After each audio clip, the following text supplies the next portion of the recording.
Hey guys, tonight we're stepping into a medieval castle, but forget the romantic feasts you've seen in movies. Picture yourself standing in a stone kitchen at dawn, watching your breath fog in the air, even though there's a fire roaring hot enough to make the opposite wall shimmer. You're surrounded by the smell of smoke old meat and something fermenting in a corner barrel that no one's checked in 3 weeks. Welcome to the reality of castle cuisine, where feeding hundreds of people daily without refrigeration grocery stores or any understanding of bacteria is less a culinary art and more a daily miracle of controlled chaos.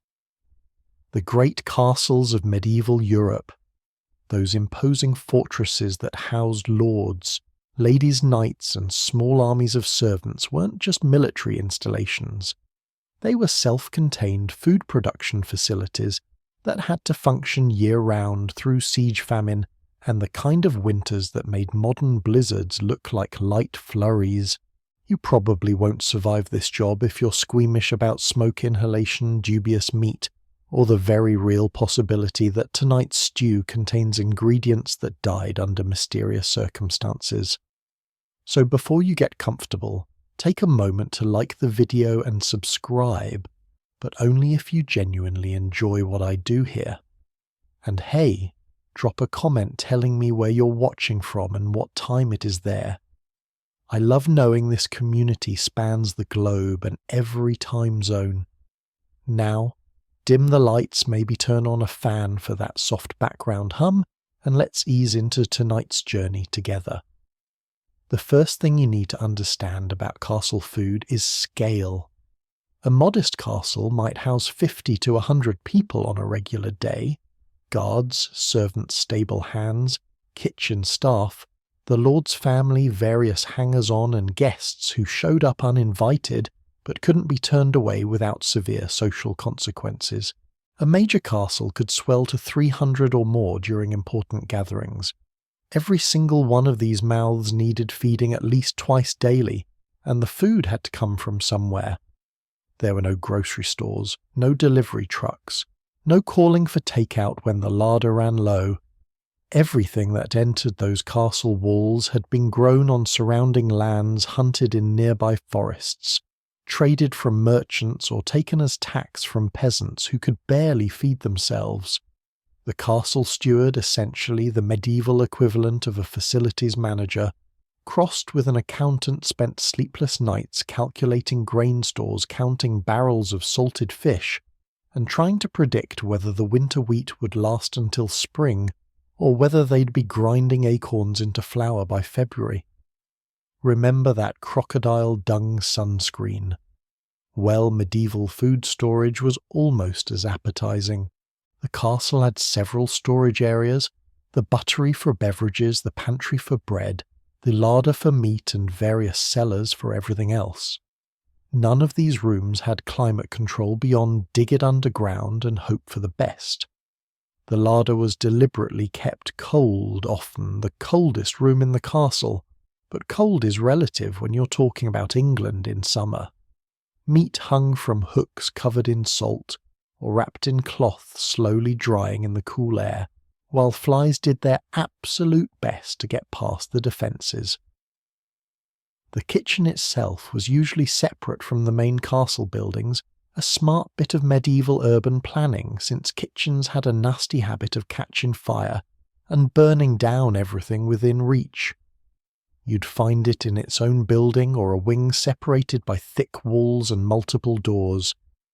The heat inside was unbelievable even in winter. Multiple fires burned constantly, each one dedicated to different cooking methods: roasting, boiling, baking.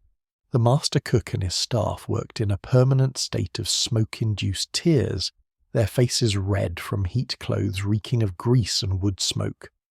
Historians still argue whether castle kitchens were more dangerous than castle battlements during wartime. You had open flames, boiling cauldry large enough to fit a person, roasting spits that could impale the careless, and knives sharp enough to butcher an ox. Add sleep-deprived workers, no safety regulations, and kitchens lit only by firelight and a few smoky candles, and you've got a workplace injury waiting to happen every single shift. But here's the thing that movies never show you. Most castle food was boring, spectacularly, monotonously, soul-crushingly boring.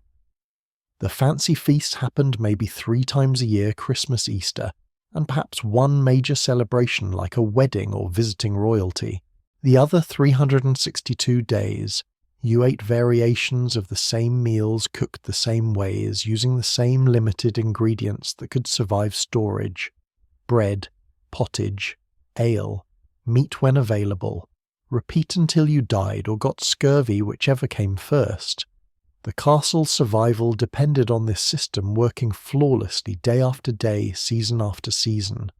One bad harvest, one contaminated water source, one supply cart ambushed by bandits, any of these could trigger a cascade of hunger that wealth and stone walls couldn't fix. So when you bite into your late-night snack tonight, safely refrigerated and labelled with expiration dates, spare a thought for the medieval kitchen staff who performed daily miracles just to prevent mass starvation. And they did it all by firelight in rooms so hot or cold that comfort was a forgotten concept, using ingredients that would make a modern health inspector weep. Let's step deeper into this world, shall we? You walk into the Great Hall at midday and immediately you understand that medieval dining wasn't about food, it was about power made visible. The hall stretches before you. Long wooden tables arranged in strict hierarchy, and where you're allowed to sit determines not just what you eat, but who you are in this carefully constructed social universe.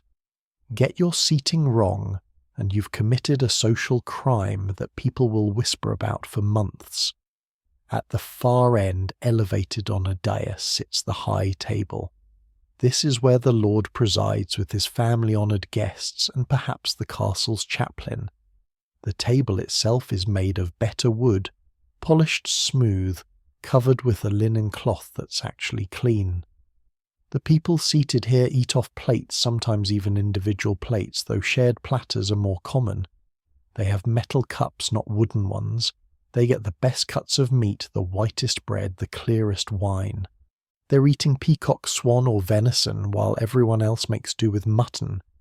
You notice the salt cellar, an ornate vessel sitting precisely at the centre of the high table. This seemingly innocent container creates an invisible line that defines medieval society. Sitting above the salt means you're important, trusted part of the inner circle. Below the salt, you're valued certainly, but you're staff. You're necessary but not noble. That salt cellar, often made of silver, and worth more than a peasant earned in a decade, marks the boundary between those who command and those who serve. The tables below the dais run perpendicular to it, forming a T-shape or sometimes a U. These are the trestle tables, literally boards laid across sawhorses that can be assembled and disassembled as needed. During non-meal times, this hall serves multiple purposes: court proceedings, entertainment, sleeping quarters for lower-ranking servants. The tables aren't permanent furniture. They're temporary infrastructure that appears for meals and vanishes afterward. Sitting at these lower tables, your meal looks different. Not terrible necessarily, but noticeably less impressive. Your bread is darker, coarser, made from rye or barley instead of wheat. Your meat portions are smaller, fattier the cuts nobody at the high table wanted. You're drinking ale from a wooden cup that's been used by dozens of mouths before yours and will be used by dozens more after you're done. You might be sharing that cup with the person next to you because there aren't enough to go around. But here's where it gets interesting. Even these lower tables have hierarchy. Knights and men-at-arms sit closer to the high table, receiving better portions. Further down you find skilled craftsmen, the castle's blacksmith, the head carpenter, perhaps a visiting merchant of some importance. Further still, lesser servants, stable hands and kitchen workers who've briefly escaped their post to grab food before rushing back to work. And at the very end of the hall, sometimes not even at tables, but sitting on benches along the walls, the lowest servants, the temporary workers, the people who sleep in the hall itself because they have no other quarters. These folks are eating trenchers, thick slabs of stale bread that serve as edible plates. Their meal gets piled onto this bread, which soaks up all the juices, grease and gravy. After the meal, if they're lucky, they eat the soggy trencher itself. If food is scarce, those used trenchers get collected and distributed to the poor, waiting at the castle gates, a form of charity that lets the Lord look generous while solving his leftover problem. Historians still argue whether this rigid dining hierarchy caused more resentment or actually prevented conflict by making everyone's place crystal clear. Some scholars suggest that the visible inequality at meals reinforced social stability. Everyone knew their role, accepted it, and the system functioned smoothly. Others point to the countless instances of servants poisoning their master's food as evidence that maybe watching your betters eat swan while you gnawed on gristle created some tension. The serving process itself is theatre. Servants don't just bring food, they perform a ritual. Dishes emerge from the kitchen in order of importance, carried by servants who know exactly which table receives which platter. The high table gets served first, obviously with great ceremony. The Lord might have a personal taster, someone whose job is literally to eat a bit of everything first to ensure it's not poisoned. Imagine that career path. What do you do? Oh, I professionally risk death before every meal. Great dental plan, though. As food makes its way down the social ladder, it gets progressively less appealing. The roasted peacock that arrived at the high table with its feathers carefully replaced to look alive. By the time similar birds reach the lower tables, they're just cooked meat on a platter. No decorative plumage, no gilding. The elaborate pies that cause gasps at the dais, lower tables get simpler versions, same ingredients, less artistry, more practicality. You're also eating with your hands mostly. Forks haven't been invented yet, at least not for eating. They're kitchen tools, not dining implements. You have a knife, probably your own personal knife that you carry everywhere because cutlery isn't provided. You have a spoon for soups and stews, everything else fingers. There are rules, of course, elaborate rules about which fingers to use, how to gracefully handle grease, when it's acceptable to wipe your hands on the tablecloth versus the piece of bread designated as your napkin. The noise in this hall is incredible. Hundreds of people eating, talking, laughing, arguing. Dogs wander between tables hoping for scraps and getting them because nobody's heard of health codes. Cats prowl the rafters, hunting the mice that are definitely up there, living their best lives in the thatched roof. Sometimes a cat miscalculates a jump and lands on a table, causing chaos, and probably ending up in tomorrow's stew if it's not fast enough. And here's a quirky detail that most people miss. The great hall smells terrible. Smoke from the central hearth, unwashed bodies, dog fur spilled ale, old rushes on the floor that haven't been changed in weeks, and are now a composting layer of food scraps, mud, and other substances we won't examine too closely. The people at the high table might have pomanders, little perforated balls filled with herbs and spices to hold near their noses, but everyone else just breathes the medieval reality and gets used to it. Your position in this hall at this table eating this food, it's not just lunch, it's your identity made edible. That stale bread sitting in front of you isn't just a plate. It's probably the most ingenious piece of medieval technology you'll encounter today. And yes, I'm calling bread technology. The trencher represents everything clever about medieval resourcefulness, nothing wasted, multiple purposes served, and a built-in solution to the what do we do with dirty dishes problem that wouldn't be properly solved for centuries. Let me walk you through the life cycle of a trencher because it's weirdly fascinating. 4 days ago, this bread was fresh, or as fresh as medieval bread got. It came out of the castle's bakehouse as a thick flat loaf, probably weighing 2 or 3 pounds, made from whole wheat or a wheat-rye blend. Too good to waste on peasants not quite refined enough for the high table. It sat in the pantry deliberately aging, getting harder and drier with each passing day. This aging process is intentional. Fresh bread is too soft, too absorbent, it would dissolve into mush the moment you piled stew on it. But bread that's had a few days to dry out, that develops structural integrity. It becomes dense, almost wood-like, capable of holding liquid without immediately falling apart. You're essentially creating an edible ceramic plate through the ancient art of controlled staleness. Now it's mealtime and you're sitting at one of the lower tables. A servant places this 4-day-old bread slab in front of you. It's roughly 6 inches square, maybe an inch thick, with a slightly concave centre where it's been hollowed out to create a shallow bowl. This is your plate for the next hour. Everything you eat will be served onto this bread, stew, meat, vegetables. If you're unlucky, gravy, whatever's on the menu today. As you eat, the trencher does its job beautifully. It soaks up the juices, the fat, the gravy, all those flavourful liquids that would otherwise pool on a regular plate. The bread gradually softens from the bottom, up absorbing everything like a dense sponge. By the end of the meal, you've got a piece of bread that's essentially been marinating in whatever you just ate, saturated with meat drippings, vegetable broth, rendered fat, all the flavours of the meal concentrated into this now soggy slab. Here's where it gets socially interesting. What happens to that used trencher depends entirely on your status. If you're anyone important, a knight, a skilled craftsman, someone with actual standing, you might eat your trencher as dessert. It's actually pretty tasty at this point, having absorbed all that flavour. You tear off chunks and eat them savouring bread that's been custom flavoured by your meal.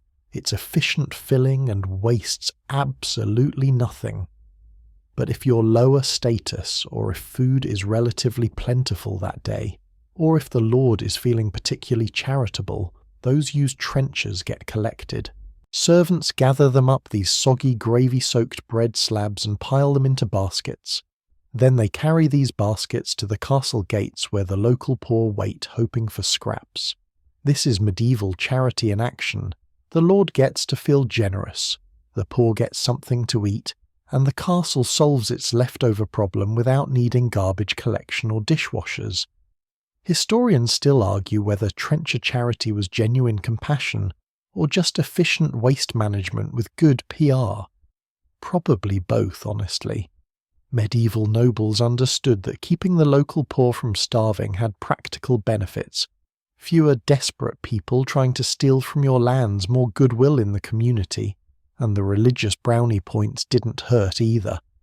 Plus, you literally have to do something with these used bread plates, so why not look virtuous while disposing of them?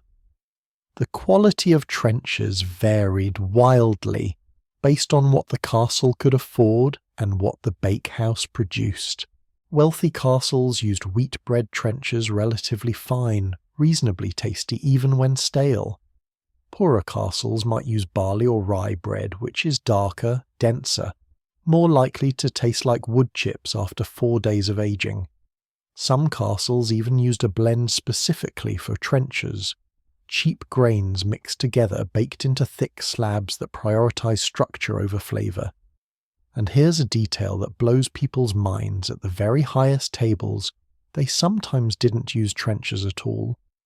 The wealthiest nobles ate off wooden or metal plates like civilized people who'd invented the concept of reusable dishes.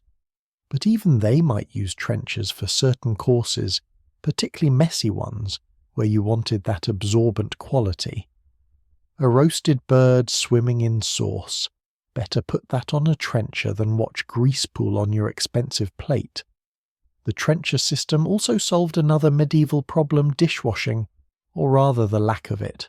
Think about the logistics of cleaning dishes for 200 people with medieval technology. You'd need massive amounts of hot water soap that barely exists, yet labour to scrub everything, and somewhere to dry it all. Much easier to just eat your plate or give it to the poor. The only dishes that needed washing were the shared serving platters, cups, and the plates used at the high table, a fraction of what modern dining requires. There's something almost poetic about trenches, this intersection of practical necessity and accidental symbolism. The bread that literally supports your meal, that bears the weight of your dinner, that absorbs everything and can either be consumed or given away. It's hard not to see metaphors about medieval life itself in that piece of stale bread. You work hard, you absorb whatever gets poured on you, and at the end you're either consumed by the system or cast out to the margins. But mostly it's just clever. Medieval people weren't stupid. They were working with limited resources and came up with solutions that make perfect sense once you understand the constraints. No plastics, no ceramics for everyday use, no dishwashers, but plenty of bread that's going stale anyway. Why not turn your waste product into functional dining ware? You pick up another piece of meat with your fingers, place it on your trencher, and watch the bread beneath slowly darken as it soaks up the juices. Underneath your meal, your plate is quietly becoming your next meal or someone else's dinner or possibly both. Nothing wasted, everything used the circle of medieval life made manifest in bread. The servant walks by and you wonder if he'll collect your trencher later or if you'll be eating it yourself. That uncertainty that's medieval life in a nutshell. You're thirsty. This seems like a simple problem with an obvious solution, just drink some water, right? Except in medieval castle life, water is quite possibly trying to kill you, and everyone knows it. So instead, you're going to drink ale. Lots of ale. So much ale that if a time traveller showed up and witnessed medieval fluid consumption, they'd assume everyone was perpetually drunk. They'd be wrong, but it's an understandable mistake. Let me explain the water problem first because it's genuinely scary. Medieval people didn't understand germ theory, they wouldn't for another several centuries, but they absolutely understood cause and effect. Drink water from the river downstream of town, get sick. Drink water from the well that's suspiciously close to the latrine pit, die of dysentery.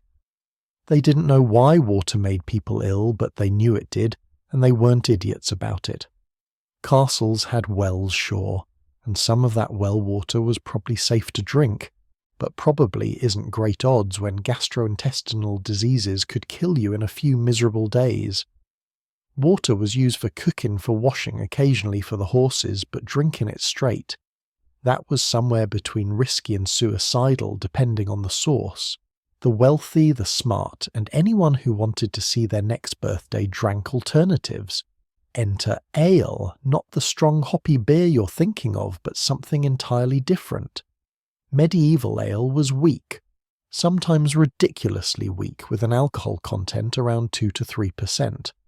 Think of it less as an alcoholic beverage, and more as a liquid bread that happened to be mildly boozy. The brewing process involved boiling water which killed all the nasty bacteria they couldn't see, and the fermentation produced just enough alcohol to keep it from going bad immediately. It was essentially safe water that tasted like grain and gave you the tiniest buzz if you drank enough of it. Everyone drank ale. Everyone. The lord, the lady, the knights, the servants, the guards, the children, yes, children. Everyone consumed multiple gallons of this stuff daily. An adult might drink a gallon or more per day, which sounds insane until you realize they're not getting drunk. They're staying hydrated with the only safe beverage available in quantity. You'd need to drink several gallons of this weak ale to feel what one modern beer does to you. The castle employed alewives or brewers whose full-time job was producing enough ale to keep hundreds of people hydrated. This wasn't hobby brewing. This was industrial-scale production happening constantly. Large wooden barrels dominated the beauty that storage room dedicated entirely to beverages. Fresh ale went in one end, got consumed, empty barrels went out the other end, and the cycle repeated endlessly because ale spoiled quickly. You couldn't stockpile it for months like wine. Most ale needed drinking within a few days of brewing a week at most. Historians still argue whether the constant low-level alcohol consumption affected medieval society in meaningful ways. Some suggest it contributed to poor decision-making, shortened attention spans, maybe even some of the stranger medieval beliefs. Others point out that the alcohol content was so low that any effects were negligible. You'd need to drink yourself sick before you got properly drunk on this stuff. The truth is, probably somewhere in the middle, everyone had a mild permanent buzz that they'd been living with since childhood and didn't even notice anymore. But here's where social hierarchy strikes again, because not all ales were created equal. The high table drank ale made from better grain, brewed more carefully flavoured with herbs and honey to make it actually pleasant. Your ale sitting at the lower tables, made from cheaper grain, may be a bit sour, possibly starting to turn because the barrel's been open too long. Still safe to drink, still better than water, but noticeably less enjoyable than what the nobles are drinking. And then there's wine. Oh, wine! Wine is what the truly wealthy drink when they want to make a statement. Wine has to be imported from regions with proper vineyards, France, Germany, the Mediterranean, if you're really showing off. It's expensive, it keeps better than ale, and it has actual alcohol content that can get you properly drunk. The Lord drinks wine at dinner. Important guests get wine. Everyone else looks at the wine and dreams of social mobility. The wine served at the high table often came spiced and heated, especially in winter. Hippocras, it was called wine, mixed with honey, cinnamon, ginger cloves, whatever expensive spices the castle could afford. Servants heated it near the fire until it steamed, then served it in proper cups to people who could afford to import the ingredients from 3 different continents. Meanwhile, you're nursing your 3rd wooden cup of slightly sour ale and trying not to think about how much that wine must cost per sip. Children drinking ale seems wild to modern sensibilities, but consider the alternatives. Water might kill them.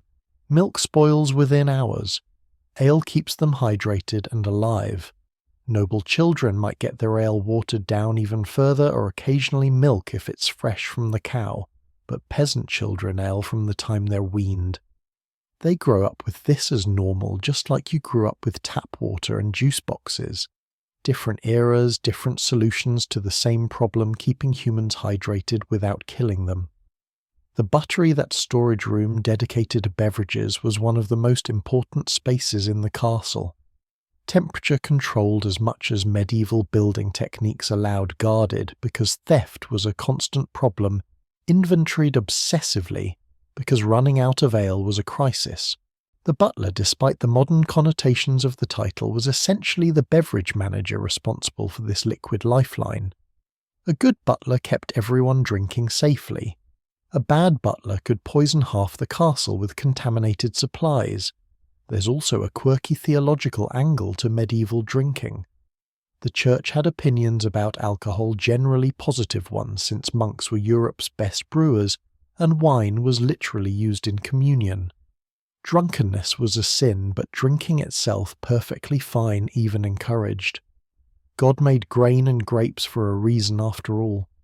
This religious approval helped normalize the constant consumption. You weren't being sinful by drinking ale all day, you were just using God's gifts responsibly. So you raise your wooden cup filled with weak ale that tastes vaguely of bread and disappointment, and you drink deeply because you're genuinely thirsty, and this is your only option. Around you, hundreds of others do the same, an entire castle staying hydrated, one small beer at a time, day after day, year after year, generation after generation. The alternative is water, and water is fear. Your cup empties and someone refills it from a pitcher that's making the rounds. You'll probably drink 4 more cups before bed. Tomorrow you'll wake up, Drink ale with breakfast, drink ale throughout the day, drink ale until you sleep again. This is life. This is normal. And that's how medieval people solved the water crisis, by essentially turning themselves into very mild, very functional alcoholics who'd never heard the phrase designated driver and wouldn't need one anyway. February is the cruelest month in a medieval castle, and you're staring at a piece of mutton that died sometime last October. 4 months ago, this sheep was walking round eating grass, living its best ovine life. Then autumn came, slaughter season arrived, and this animal became part of the castle's desperate gamble to store enough protein to survive until spring. Now it's sitting in front of you, and you're trying to decide if it's still food, or if it's crossed some invisible line into thing that will make you sick. The preservation problem haunted every castle steward who ever lived. Fresh meat was glorious available for maybe 3 months of the year, when animals were being slaughtered and the weather was cool enough that meat wouldn't rot within hours. The rest of the year you're eating preserved meat, and preserved is doing some seriously heavy lifting as a term. Salting was the primary method, and it was brutally simple. Take your freshly slaughtered animal, butcher it into manageable pieces and pack every surface with salt.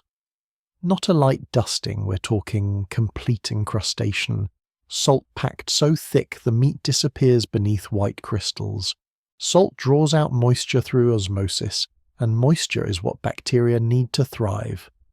Remove the moisture and meat can last months.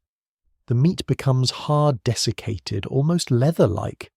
You're essentially creating meat jerky on an industrial scale, except less tasty and more survival-focused. The castle larder held barrels of this salted meat stacked and stored in the coldest room available. Pork, beef, mutton, sometimes game, all buried in salt like some kind of protein graveyard. When the kitchen needed meat, someone descended into the larder, dug through the salt and extracted hunks of preserved flesh that barely resembled what they'd been months earlier. Before cooking, this meat needed serious intervention. You couldn't just throw it in a pot. It was harder than wood and saltier than the ocean. Kitchen staff soaked it in water for hours, sometimes days, trying to rehydrate the flesh and leach out enough salt that it wouldn't make people's kidneys stage a revolt. Change the water repeatedly, keep soaking, wait for the meat to remember it used to be soft. Even after this treatment, salted meat was tough salty and required long, slow cooking to become remotely edible. Smoking was the other major preservation method, especially for pork. Smokehouses, small buildings where fires burned, constantly filling the air with thick wood, smoke hung with sides of bacon, hams, sausages, anything that could benefit from the preservative qualities of smoke. The smoke itself contains chemicals that inhibit bacterial growth, plus it helps dry the meat out. A properly smoked ham could last months, though it would gradually become drier, harder, and more intensely smoky flavoured, until it was essentially meat-flavoured wood. Historians still argue whether medieval people actually enjoyed preserved meat or just tolerated it as necessary. Reading through accounts and recipes, you get the sense that preserved meat was food of last resort, something you ate because fresh meat wasn't available, and starvation was the alternative. Every recipe for preserved meat involves intense spicing, long cooking times, and efforts to mask the fact that you're eating something that died during a different season. But here's the thing nobody tells you: preservation wasn't perfect. Not even close. Despite all the salt, all the smoking, all the prayers to various saints, meat still went bad. Slowly, insidiously, in ways that weren't always obvious until someone got sick. That piece of February mutton in front of you. It smells a bit off. The colour isn't quite right. There's a sliminess to the surface that might be normal for 4-month-old salted meat, or might be the beginning of decomposition. How do you tell? You don't really. You cook it thoroughly, Add plenty of strong flavours to mask any issues and hope for the best. Medieval medicine had no concept of food poisoning as we understand it. If you got sick after eating, they blamed an imbalance in your humours, bad air, or God's displeasure, not the sketchy meat. This meant people regularly ate things that would horrify modern health inspectors, and sometimes they got away with it and sometimes they didn't. The fat was actually easier to preserve than the meat. Rendered animal fat, tallow from sheep and cattle lard from pigs could be stored in sealed containers and would last significantly longer than flesh. It might go rancid, eventually developing that characteristic off-putting smell and taste, but rancid fat wouldn't kill you the way spoiled meat could. Medieval people used this fat for everything: cooking, lighting candles, waterproofing leather. It was liquid gold, assuming gold smelled like old animals and attracted flies. There's a peculiar rhythm to castle meat consumption that tracks the seasons. Autumn is slaughter season, fresh meat every day. Abundance, variety, the brief window when meat actually tastes good. Winter means preserved meat, carefully rationed, increasingly unpleasant as the months drag on. Spring is the hunger season when last year's stores are running low and new animals aren't ready for slaughter yet. You're eating the worst meat at its worst state, supplementing with anything else available. Summer brings some relief, animals are mature enough for slaughtering again, and the cycle begins anew. The wealthy could mitigate this cycle somewhat. They had ice houses, deep pits filled with ice, and snow harvested during winter, insulated with straw, where they could keep meat cold for weeks longer than normal storage. They could afford more salt, better smoking facilities, more barrels for storage. They could trade for fresh fish even in winter, diversifying their protein sources. But even nobles ate preserved meat most of the year, and even they suffered through February mutton that had seen better days. One quirky detail that surprises people: sausages were premium preserved meat. Take all your scraps, the bits too small for salting the organs that won't keep, otherwise grind them up. Season heavily, pack into intestines, then smoke or salt. Sausages were efficient, portable, and the heavy seasoning masked questionable flavours. A good sausage maker was valued in any castle because they could transform questionable meat into something not just edible, but almost enjoyable. You cut into that February mutton with your personal knife, the meat is grey-brown, stringy, and smells of salt and smoke and something else you're choosing not to identify. It's been boiled in the kitchen's eternal pottage for hours, softening enough that your teeth can manage it. You chew slowly, washing each bite down with ale, trying not to think about how many months have passed since this sheep saw sunshine. 4 more months until fresh meat season. 4 more months of this. The knight, sitting 3 places down from you, pushes his portion aside, too disgusted to continue. You keep eating because you're hungry, and this is protein and waste is sin. Somewhere in the larder, tomorrow's meat waits in its salt coffin, and you try not to imagine what it will taste like. There's a locked chest in the castle's pantry, and inside it are substances worth more per ounce than the land the castle sits on. Pepper, cinnamon, cloves, nutmeg, ginger spices that travelled thousands of miles from places most castle inhabitants couldn't find on a map if their lives depended on it. A single pound of good pepper could cost more than a labourer earned in a year. So why, you might reasonably ask, are medieval nobles bankrupting themselves over dried plant matter? The easy answer, the one everyone knows, is that spices mask the taste of rotten meat. It's repeated in every casual history conversation, every documentary, every fun fact list about medieval life. It's also largely wrong, or at least more complicated than that simple explanation suggests. Let me walk you through what was actually happening with this spice obsession, because it reveals something fascinating about medieval values, economics, and the intersection of taste and status. First, the rotten meat theory has a logical problem. Spices were phenomenally expensive. If your meat has gone so bad that it needs masking, you're a terrible steward who's wasted valuable resources.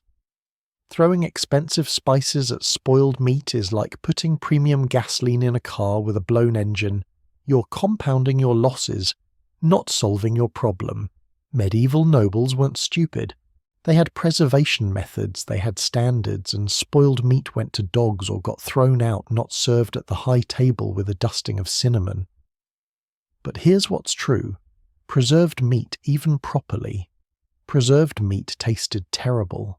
That salted mutton, that smoked pork, that dried beef that's been hanging in the larder since October. It's safe to eat, it's not rotten, but it tastes like salt and smoke and desperation. Spices didn't mask rot. They made edible but unpleasant food actually enjoyable. There's a huge difference between those two concepts, and medieval people absolutely understood it. Spices also demonstrated wealth in the most visible way possible. You couldn't wear your land holdings to dinner. You couldn't display your military victories in a sauce.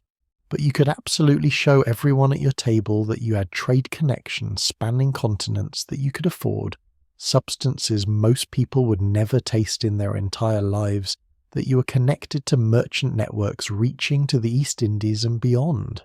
Spices were edible status symbols, and medieval nobles consumed status with the same appetite they applied to actual food. The economics of spice trading were genuinely insane. Pepper started its journey in India, travelled through multiple intermediaries, each one taking their cut across deserts, mountains, seas, through Venice's near monopoly on Mediterranean trade, and finally reached European markets at prices marked up hundreds of times from origin. A merchant who successfully transported spices from the East Indies to London could retire wealthy on a single voyage. A noble who could casually sprinkle this stuff on dinner was announcing to everyone present that money was no object.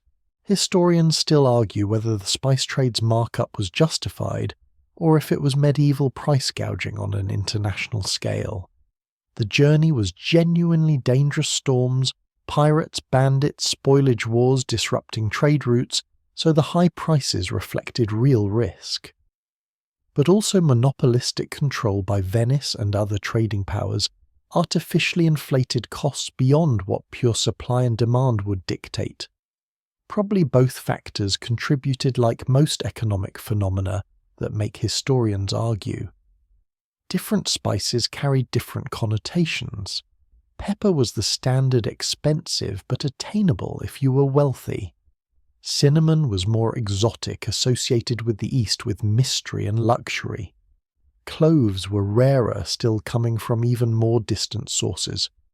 Saffron, technically not a spice but used similarly, was weight for weight more expensive than gold, harvested by hand from crocus flowers, requiring thousands of flowers for tiny amounts of the final product.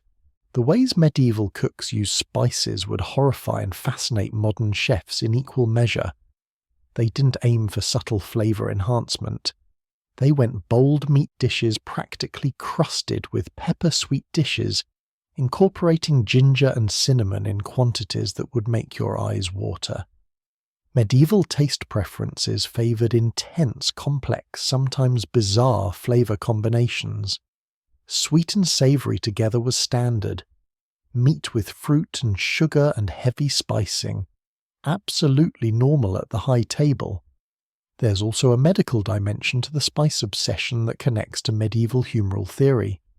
Spices were considered hot and dry, in the humoral system qualities that could balance out cold and moist foods. A piece of fish considered cold and moist needed hot spices to balance it for proper digestion.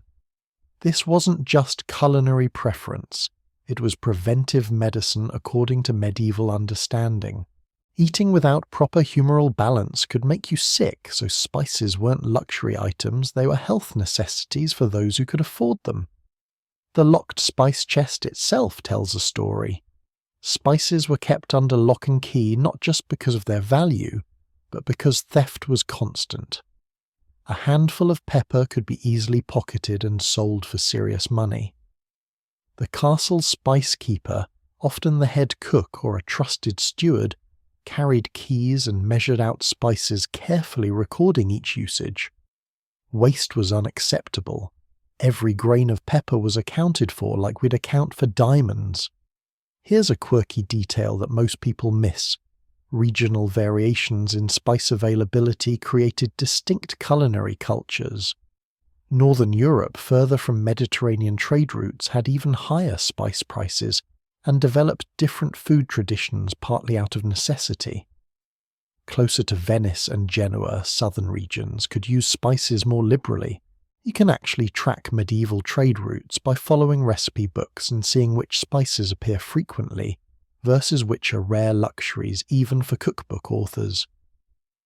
The spice obsession also drove exploration.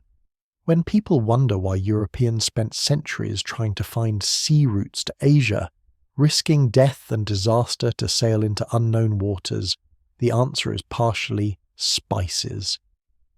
The nation that could bypass Mediterranean middlemen and trade directly with spice sources would become phenomenally wealthy. This desire eventually led to Columbus sailing west Vasco da Gama, rounding Africa, the age of exploration itself. Medieval Europe's addiction to flavoured food literally changed world history. You watch the servant at the high table carefully measure out pepper onto the Lord's plate. Each grain is visible, counted precious. The pepper holder itself is silver ornate, locked when not in use. That small pile of black powder cost more than everything you're wearing, more than you'll earn this month, more than most people in the village below will see in cash in their entire lives. Your food has no pepper. It tastes of salt and smoke and the natural flavours of what you're eating, which aren't great but aren't terrible either. You've never tasted pepper, probably never will. The idea that something could be worth that much just because it makes food taste better seems absurd to you, but then again you're not the one who needs to demonstrate status at every meal. The Lord takes a bite of his peppered meat and smiles. That smile cost more than a horse. There's a pot in the castle kitchen that has been simmering continuously for 3 weeks, and will continue simmering for 3 more and possibly forever if the castle doesn't fall to siege or plague first. This is the pottage pot, a massive iron cauldron hanging over a fire that never fully goes out, containing a constantly evolving stew that feeds more people in this castle than any fancy feast ever could. This is the true heart of medieval castle cuisine, the dish that kept Europe alive, and nobody writes poems about it because pottage is the most boring miracle in culinary history. Let me paint you the picture. The cauldron is enormous, big enough that a small child could climb inside, though hopefully none have recently.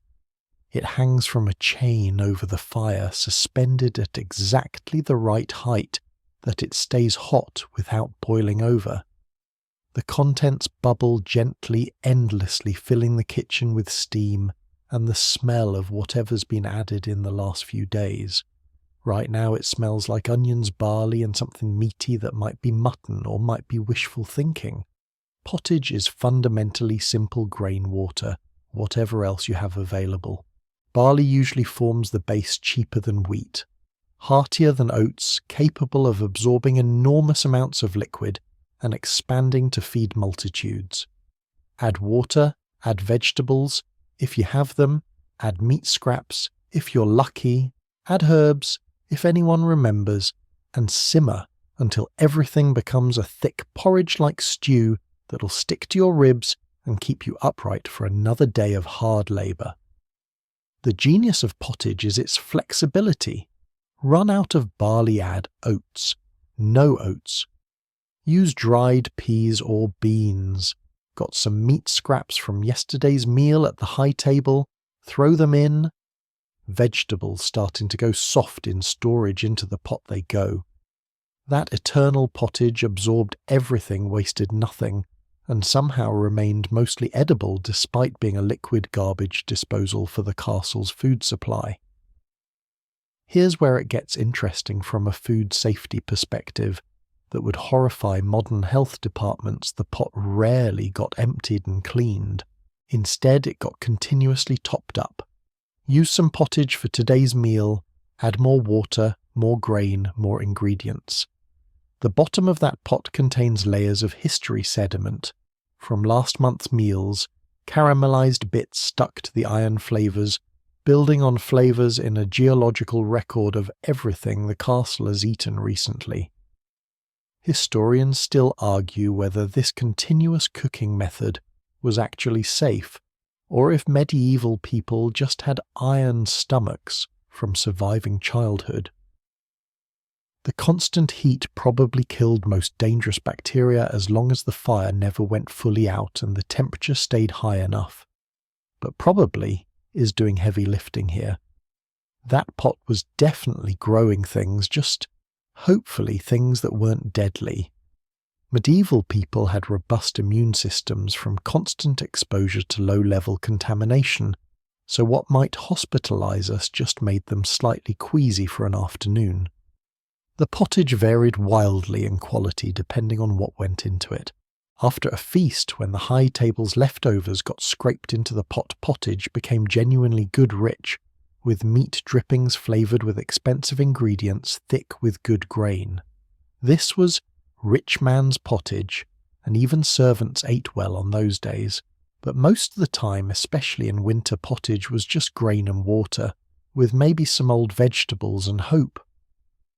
There's a social hierarchy even in pottage consumption. The thick stuff at the bottom of the ladle full of grain and whatever solid bits accumulated that goes to workers who need substantial food. The thinner liquid from the top, basically flavoured water, with some grain floating in it that's for children, the elderly, anyone whose teeth or digestion can't handle the heavy stuff.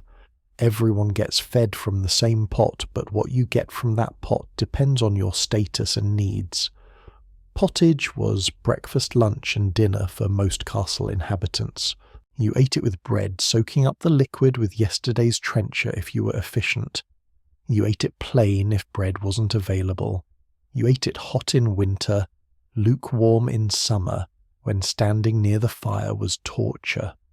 You ate so much pottage that the taste became invisible, just a background flavour to life itself. The cook staff tending the pottage pot had a specific hierarchy. Someone watched it constantly stirring to prevent burning, adjusting the chain height to control temperature, skimming off the foam that formed on top. This wasn't prestigious work, you were essentially babysitting stew, but it was crucial. Let the pot burn or boil over, and you've just created a food crisis for hundreds of people. The person on pottage duty took their job seriously because the alternative was disaster and probably unemployment. Seasoning the pottage was an art form of making something from nothing.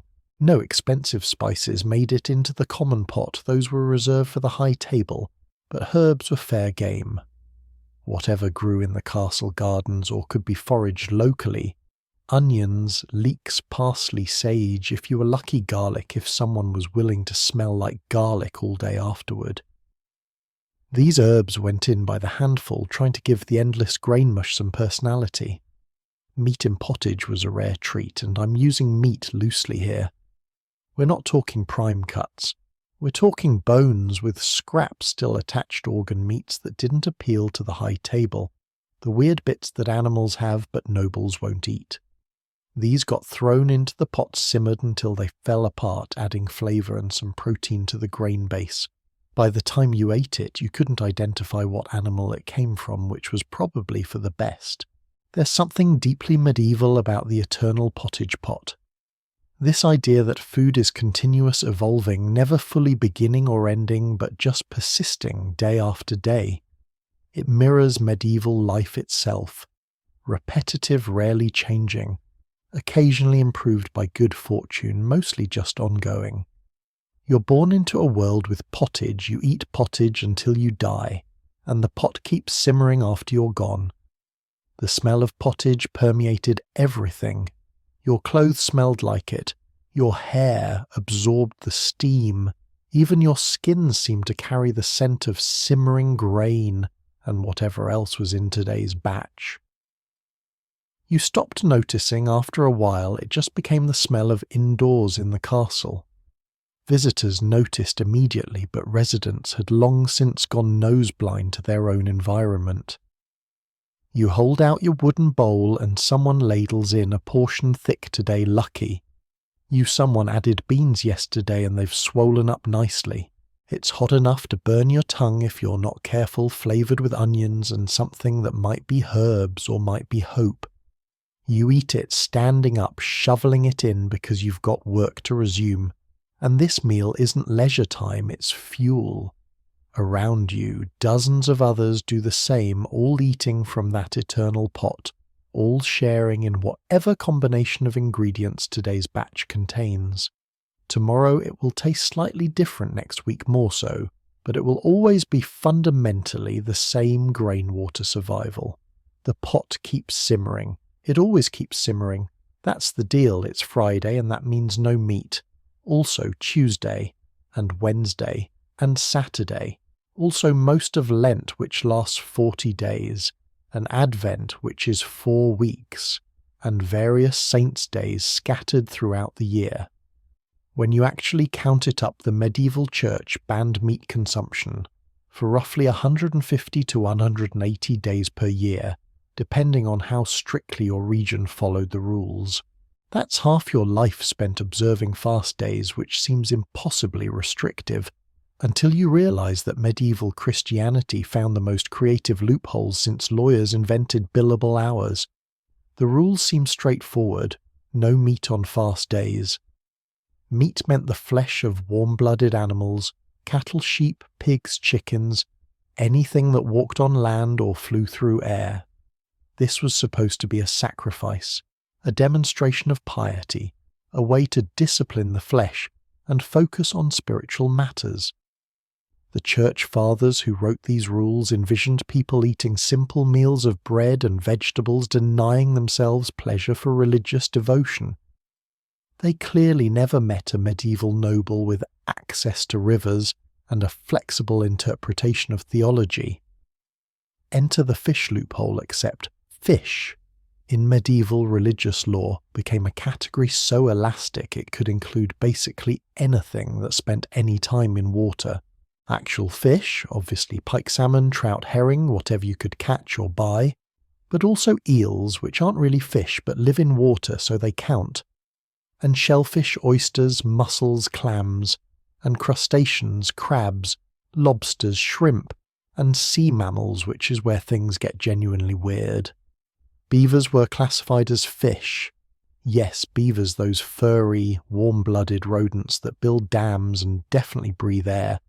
The reasoning beavers spend a lot of time in water and have scaly tails that sort of resemble fish tails if you squint and really want to eat beaver on Friday. Some religious scholars wrote elaborate justifications for this classification, treating the beaver's aquatic lifestyle as definitive, despite all evidence that it's a mammal. Medieval nobles happily ate beaver meat on fast days, technically observing the letter of the law while completely ignoring the spirit. Barnacle geese were classified as fish. This one's even more bonkers. There was a medieval belief that barnacle geese didn't reproduce like normal birds. Instead, they grew from barnacles attached to driftwood, which meant they came from the sea, which meant they were basically fish. Never mind that adult geese flew around nested and did normal bird things. Their mythical origin from sea barnacles made them acceptable fast-day food. Historians still argue whether medieval people genuinely believed this, or if they just pretended to believe it because goose is delicious and Fridays were long. Puffins were fish. Porpoises were fish. Whales, yes, actual whales, were classified as fish, despite being massive air-breathing mammals. If it lived in or near water and people wanted to eat it on fast days, medieval theology found a way to categorize it as fish. The mental gymnastics required were Olympic level, but the end result was that wealthy nobles could observe fast days while still eating elaborate meals that differed from feast days, mainly in the specific species being consumed. The poor, of course, didn't have access to this theological flexibility. They couldn't afford salmon or whale meat. Their fast days meant actual fasting bread pottage, without meat vegetables if available, maybe some salted herring if they were lucky.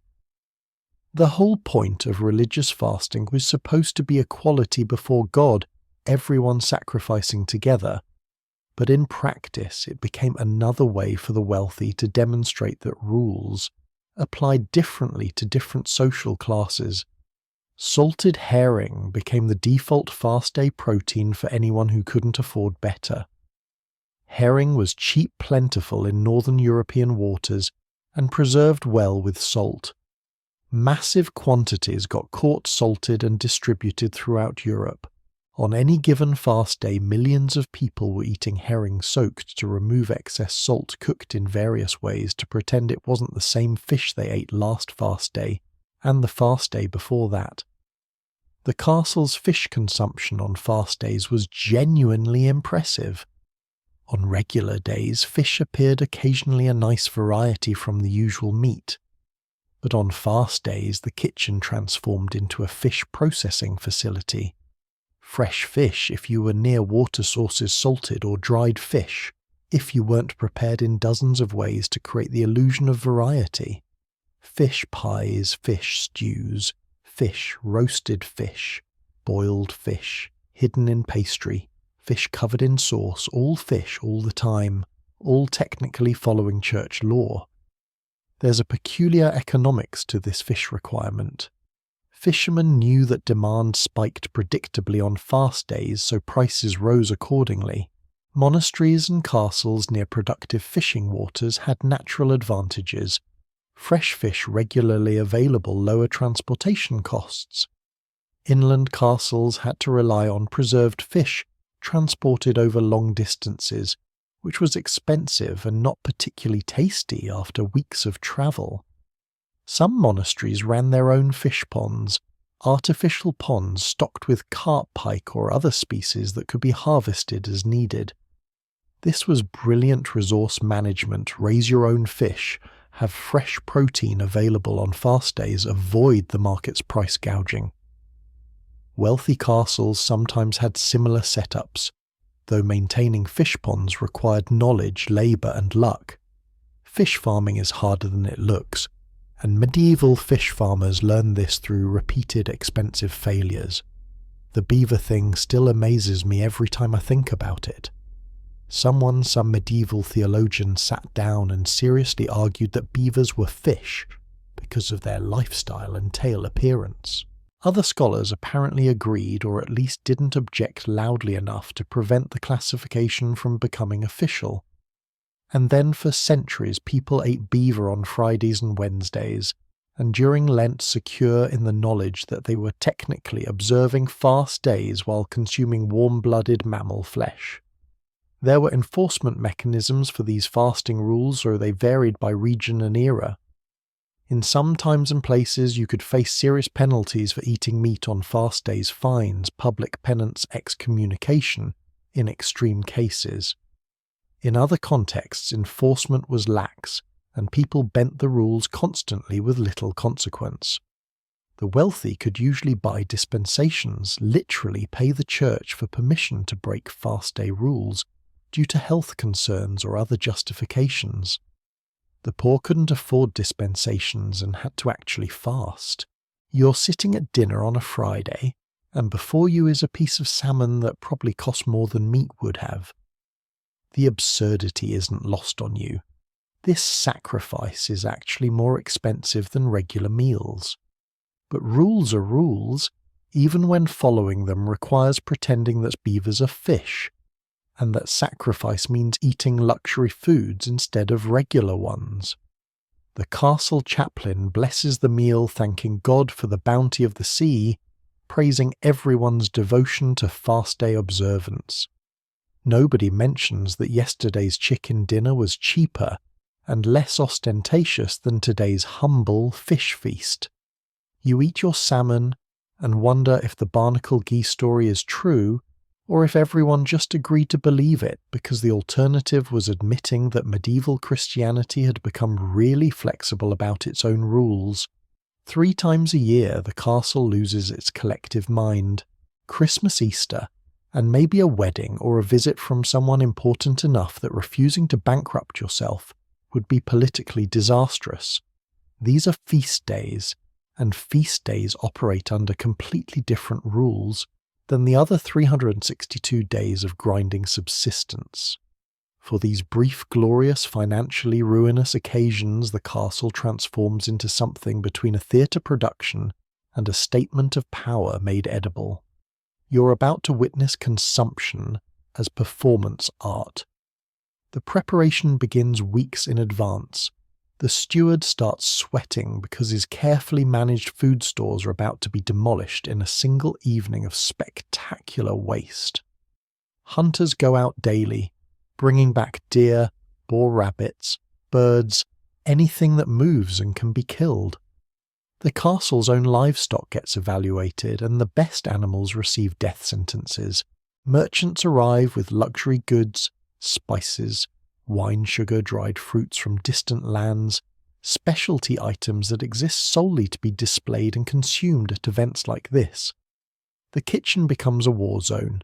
Every available surface holds something being prepared, cooked, decorated, or constructed into edible architecture. Multiple fires burn at different temperatures for different purposes. The master cook orchestrates this chaos like a general commanding troops, sending subordinates running with contradictory instructions, tasting everything, adjusting seasonings, and probably developing stress-induced health problems that will shorten his life considerably. Feast day food isn't about nutrition, it's about spectacle. A roasted peacock arrives at the high table with its feathers carefully replaced after cooking arranged so the bird appears alive and displaying. This required hours of work roasting the peacock, carefully removing and preserving the feathers before cooking, then reattaching them afterward with wire and thread to create this elaborate lie. The meat itself is terrible. Peacock is tough dry, not particularly flavourful, but nobody cares because you're not eating peacock, you're eating status. Swans get the same treatment. Swan meat is even worse than peacock, borderline inedible, but swans are royal birds associated with wealth and power.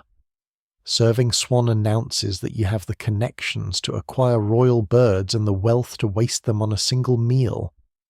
Someone carved that swan into portions and people choked it down while praising the host's generosity, and everyone understood that this was theatre, not dinner.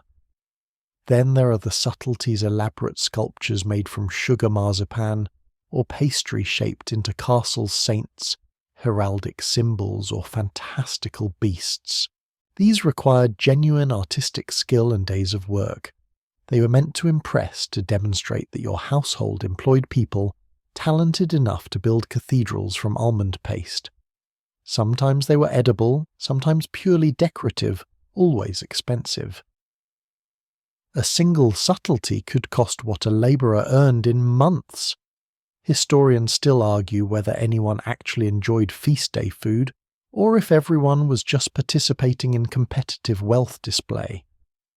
Reading contemporary accounts, you get both reactions. Some writers rhapsodize about the incredible variety, the exotic flavours, the overwhelming abundance.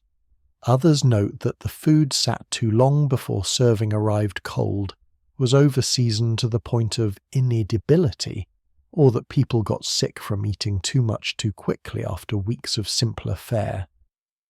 The serving order at feasts followed elaborate protocol. Courses arrived in sequence, each one announced with ceremony. First course might include multiple types of meat-fish dishes, despite this not being a fast-day soups potages elevated with expensive ingredients. Second course brought more meats, more variety, game birds, elaborate pies containing entire meals within pastry shells. Third, fourth, sometimes fifth courses continued the onslaught until tables groaned under the weight of food, and people groaned under the weight of food inside them. Pies were structural engineering projects. A pie might contain an entire roasted bird or multiple birds nested inside each other. The famous turducken concept isn't modern medieval cooks were stuffing birds into birds centuries ago. Some pies contained live birds that flew out when the crust was cut. The 4 and 20 blackbirds from the nursery rhyme was an actual thing wealthy people did, because apparently regular pie wasn't entertaining enough. Jellies and aspics made from boiled animal parts were feast day staples. These required hours of work boiling bones and connective tissue until collagen leached out, then clarifying the liquid, adding flavours and letting it set into elaborate moulded shapes. A clear jelly moulded into a castle shape embedded with flowers or gold leaf demonstrated both technical skill and the ability to waste expensive ingredients on purely decorative food. Sugar was the ultimate luxury ingredient, and feast days deployed it aggressively. Sugar sculptures, candied fruits, wafers drizzled with sugar syrup, everything sweet pushed to extremes. Sugar came from the Mediterranean or further cost fortunes and rotted your teeth spectacularly, which meant anyone with sugar-rotted teeth was advertising their wealth. Some nobles deliberately darken their teeth to appear as if they could afford sugar, which is possibly the strangest flex in food history.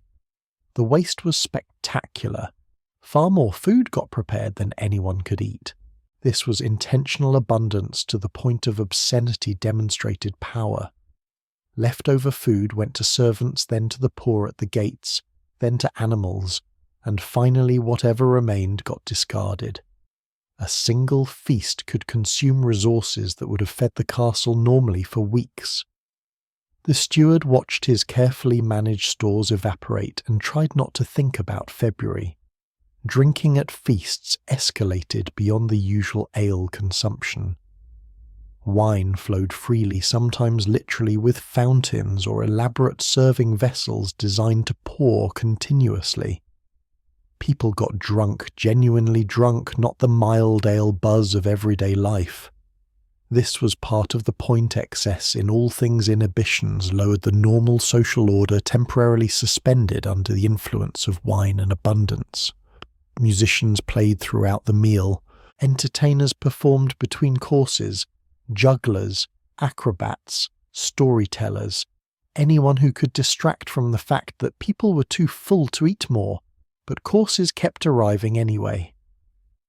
The Great Hall transformed from dining space to entertainment venue with food as just one component of an overwhelming sensory experience designed to impress and exhaust in equal measure. The morning after a feast was grim. The Great Hall reeked of spilled wine, congealed fat smoke, and the sweat of too many people in too small a space for too long. Leftover food in various states of decomposition covered tables and floor. Kitchen staff who'd worked nearly around the clock now faced mountains of cleanup. The castle's stores were depleted. Everyone had indigestion. Some had actual food poisoning from eating things that sat too long at room temperature. And yet people remembered these feasts for years. They talked about specific dishes, specific moments of spectacle, the time the subtlety collapsed, the peacock that looked alive.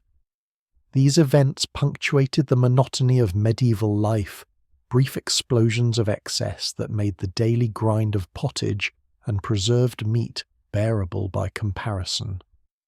You're eating roasted boar at this feast meat carved from an animal whose head still adorns the serving platter, apple in its mouth, a classic presentation that required killing the boar, preserving its head and roasting its body separately. The meat is rich, fatty, heavily spiced, genuinely delicious. You'll remember this meal for months, possibly years. 3 days from now you'll be back to pottage and wondering if that boar was a dream. There's a persistent rumour about medieval nobles and vegetables, and like most rumours, it contains a kernel of truth wrapped in layers of exaggeration and misunderstanding. The idea goes like this: wealthy people refused to eat vegetables, considering them peasant food that would literally poison them or cause madness. Meanwhile, peasants survived primarily on vegetables because they couldn't afford anything better. This is simultaneously true and wildly oversimplified, and the reality reveals something fascinating about medieval medical theory, social anxiety, and the weird ways humans create hierarchies around literally everything, including carrots. Let's start with the medical theory, because medieval people didn't just randomly decide vegetables were dangerous. They had an entire pseudoscientific framework justifying their fears. Humoral medicine, inherited from ancient Greek physicians and filtered through Islamic scholars before reaching medieval Europe, taught that all foods possessed inherent qualities: hot or cold, wet or dry. Your body also possessed these qualities in varying balances, and illness resulted from imbalance. Eating foods with the wrong qualities for your constitution could literally make you sick. Vegetables in this system were almost universally classified as cold and wet. This made them fundamentally dangerous for anyone with a cold-wet constitution, which conveniently included most women, and basically anyone claiming to be refined and delicate, which nobles absolutely did. Eating cold-wet vegetables would increase your cold wetness, leading to various ailments: lethargy, excess, phlegm, melancholy, digestive problems, possibly death, if the imbalance got severe enough. Now, peasants working in fields all day, they were hot and dry from physical labour and sun exposure. Cold, wet vegetables perfectly balanced their constitutions. Peasants needed vegetables, nobles didn't. The medical theory aligned perfectly with social hierarchy, which should make you immediately suspicious. When science conveniently proves that rich people should eat expensive foods and poor people should eat cheap foods, someone's probably working backward from their conclusion. But nobles genuinely believed this stuff. Medical texts from the period offer elaborate advice about how to make vegetables safer for noble consumption.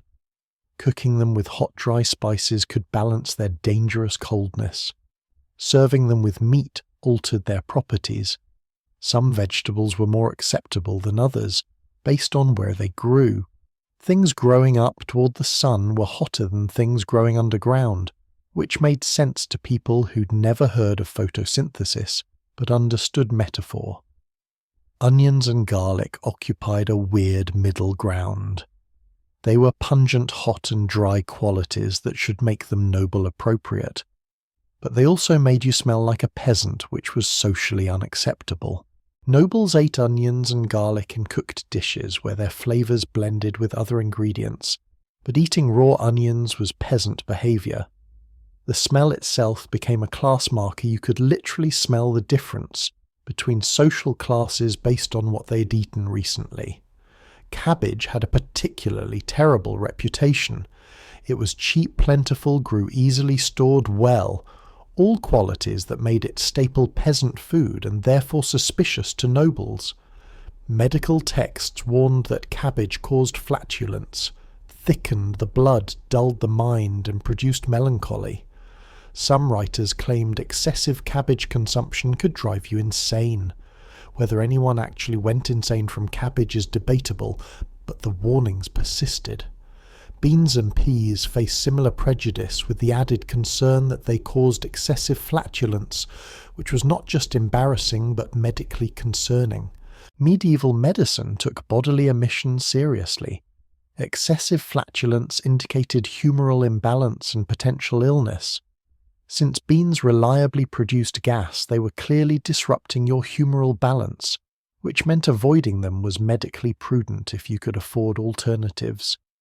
Root vegetables like turnips, parsnips, and carrots were particularly suspicious because they grew underground away from the sun in cold, wet earth. This made them fundamentally cold and wet in nature, doubly dangerous for anyone with delicate constitutions. Peasants ate turnips because they were poor and had constitutions hardened by labour. Nobles avoided them because turnips were basically edible illness waiting to happen. Historians still argue whether nobles actually avoided vegetables as completely as some sources suggest, or whether they ate them but didn't record it because vegetables weren't worth writing about. Household accounts show castles purchasing or growing vegetables which someone presumably ate. But the high table definitely emphasized meat, fish on fast days, bread, and expensive foods that vegetables simply weren't. Here's where it gets socially interesting. The vegetable prejudice was also about leisure. Digesting vegetables required strong digestion, which peasants had from their active lifestyles. Nobles who spent their days in comparatively sedentary pursuits, managing estates, conducting diplomacy, sitting at councils, had weaker digestion. This was actually considered desirable. Weak digestion was a sign of refinement of a body not coarsened by physical labour. Eating foods that required strong digestion would be admitting your body was peasant-like. Salads were particularly controversial. Raw vegetables were more dangerous than cooked ones because cooking altered their humoral properties, making them safer. Eating raw salad greens was either poverty you couldn't afford fuel to cook them, or reckless disregard for your health. Some nobles did eat salads, but only after elaborate preparation, washing in wine or vinegar to cook them slightly, serving with hot spices, eating them at specific times of day when digestion was strongest. Fruit faced similar but slightly less extreme prejudice. Fruit was also cold and wet, but some fruits, particularly expensive, imported ones, had enough social prestige to overcome medical concerns. Apples were acceptable, especially cooked. Pears were fine. Grapes were obviously fine since they made wine. Strawberries, cherries, and other delicate fruits that nobles could afford and peasants typically couldn't became status foods despite their cold, wet qualities. The poor, meanwhile, ate vast quantities of vegetables because vegetables were available and filling and grew in household gardens without requiring much investment. Pottage was often more vegetable than grain when grain was scarce.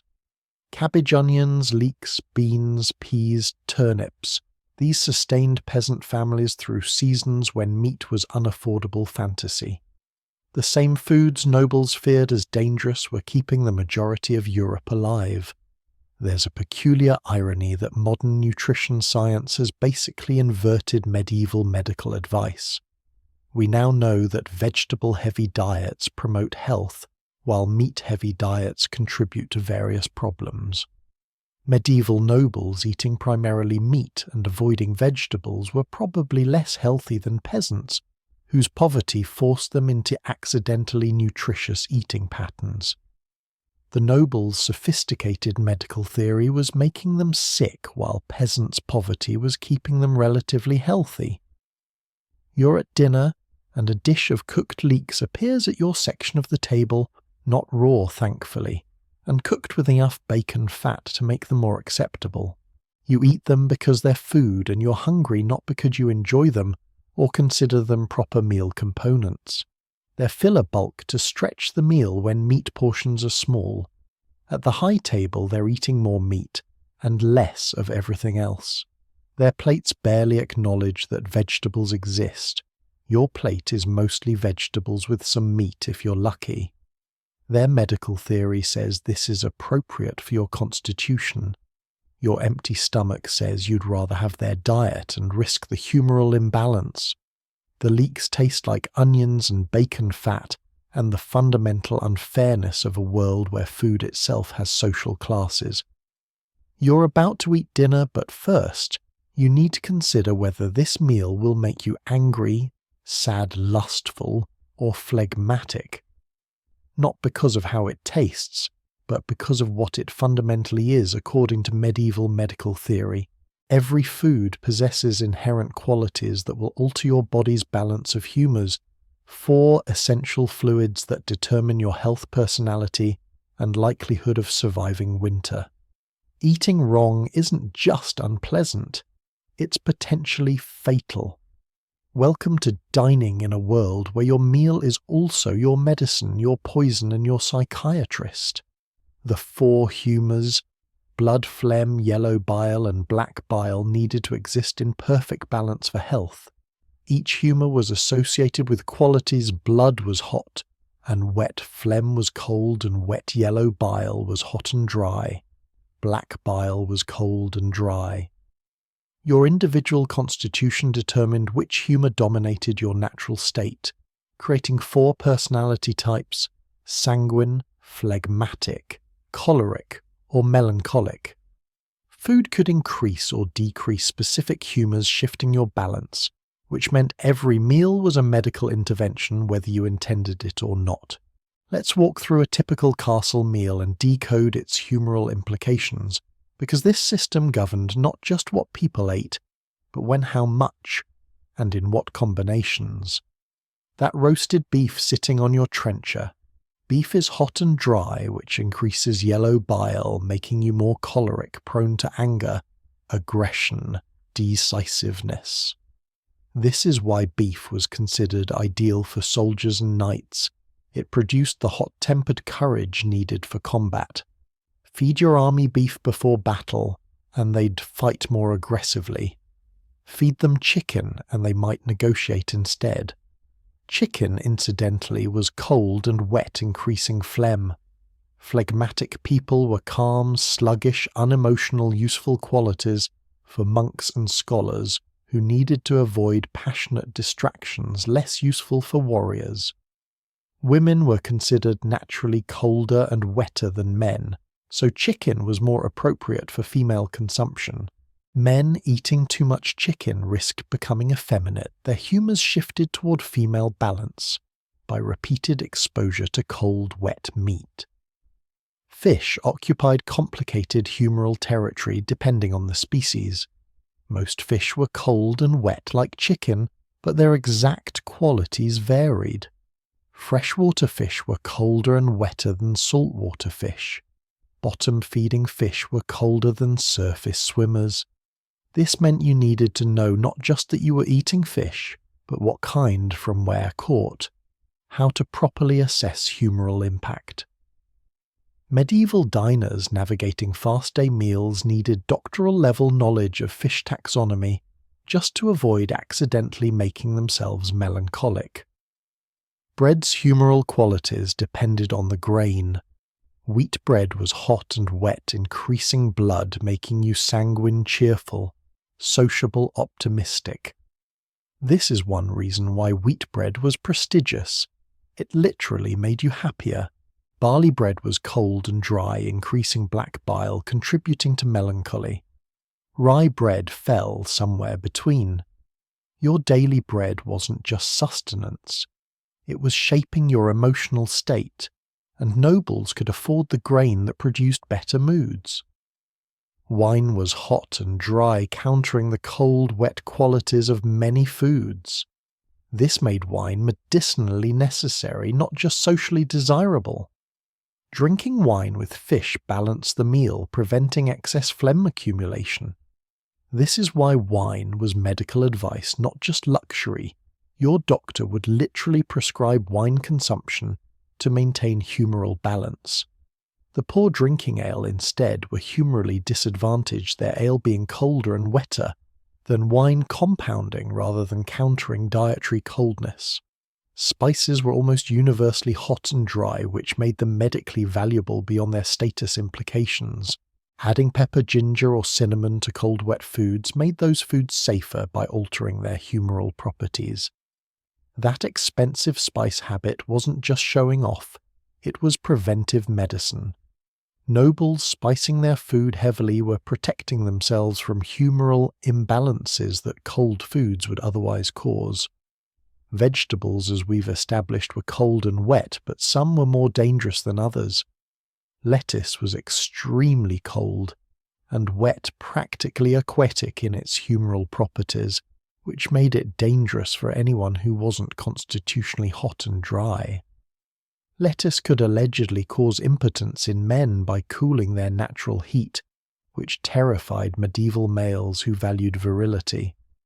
Monks sometimes ate lettuce deliberately to dampen sexual desire, turning its humoral properties into a chastity aid. Garlic was hot and dry, but also stimulated lust, which created theological problems. Hot, dry quality should make garlic noble appropriate, but increasing sexual desire was spiritually dangerous. Garlic became food for peasants and sinners, people whose spiritual state was already compromised and who might as well enjoy the lusty benefits. Nobles avoiding garlic weren't just protecting their social standing, they were protecting their souls from garlic-induced temptation. Dairy products were universally cold and wet, which made them risky for most people.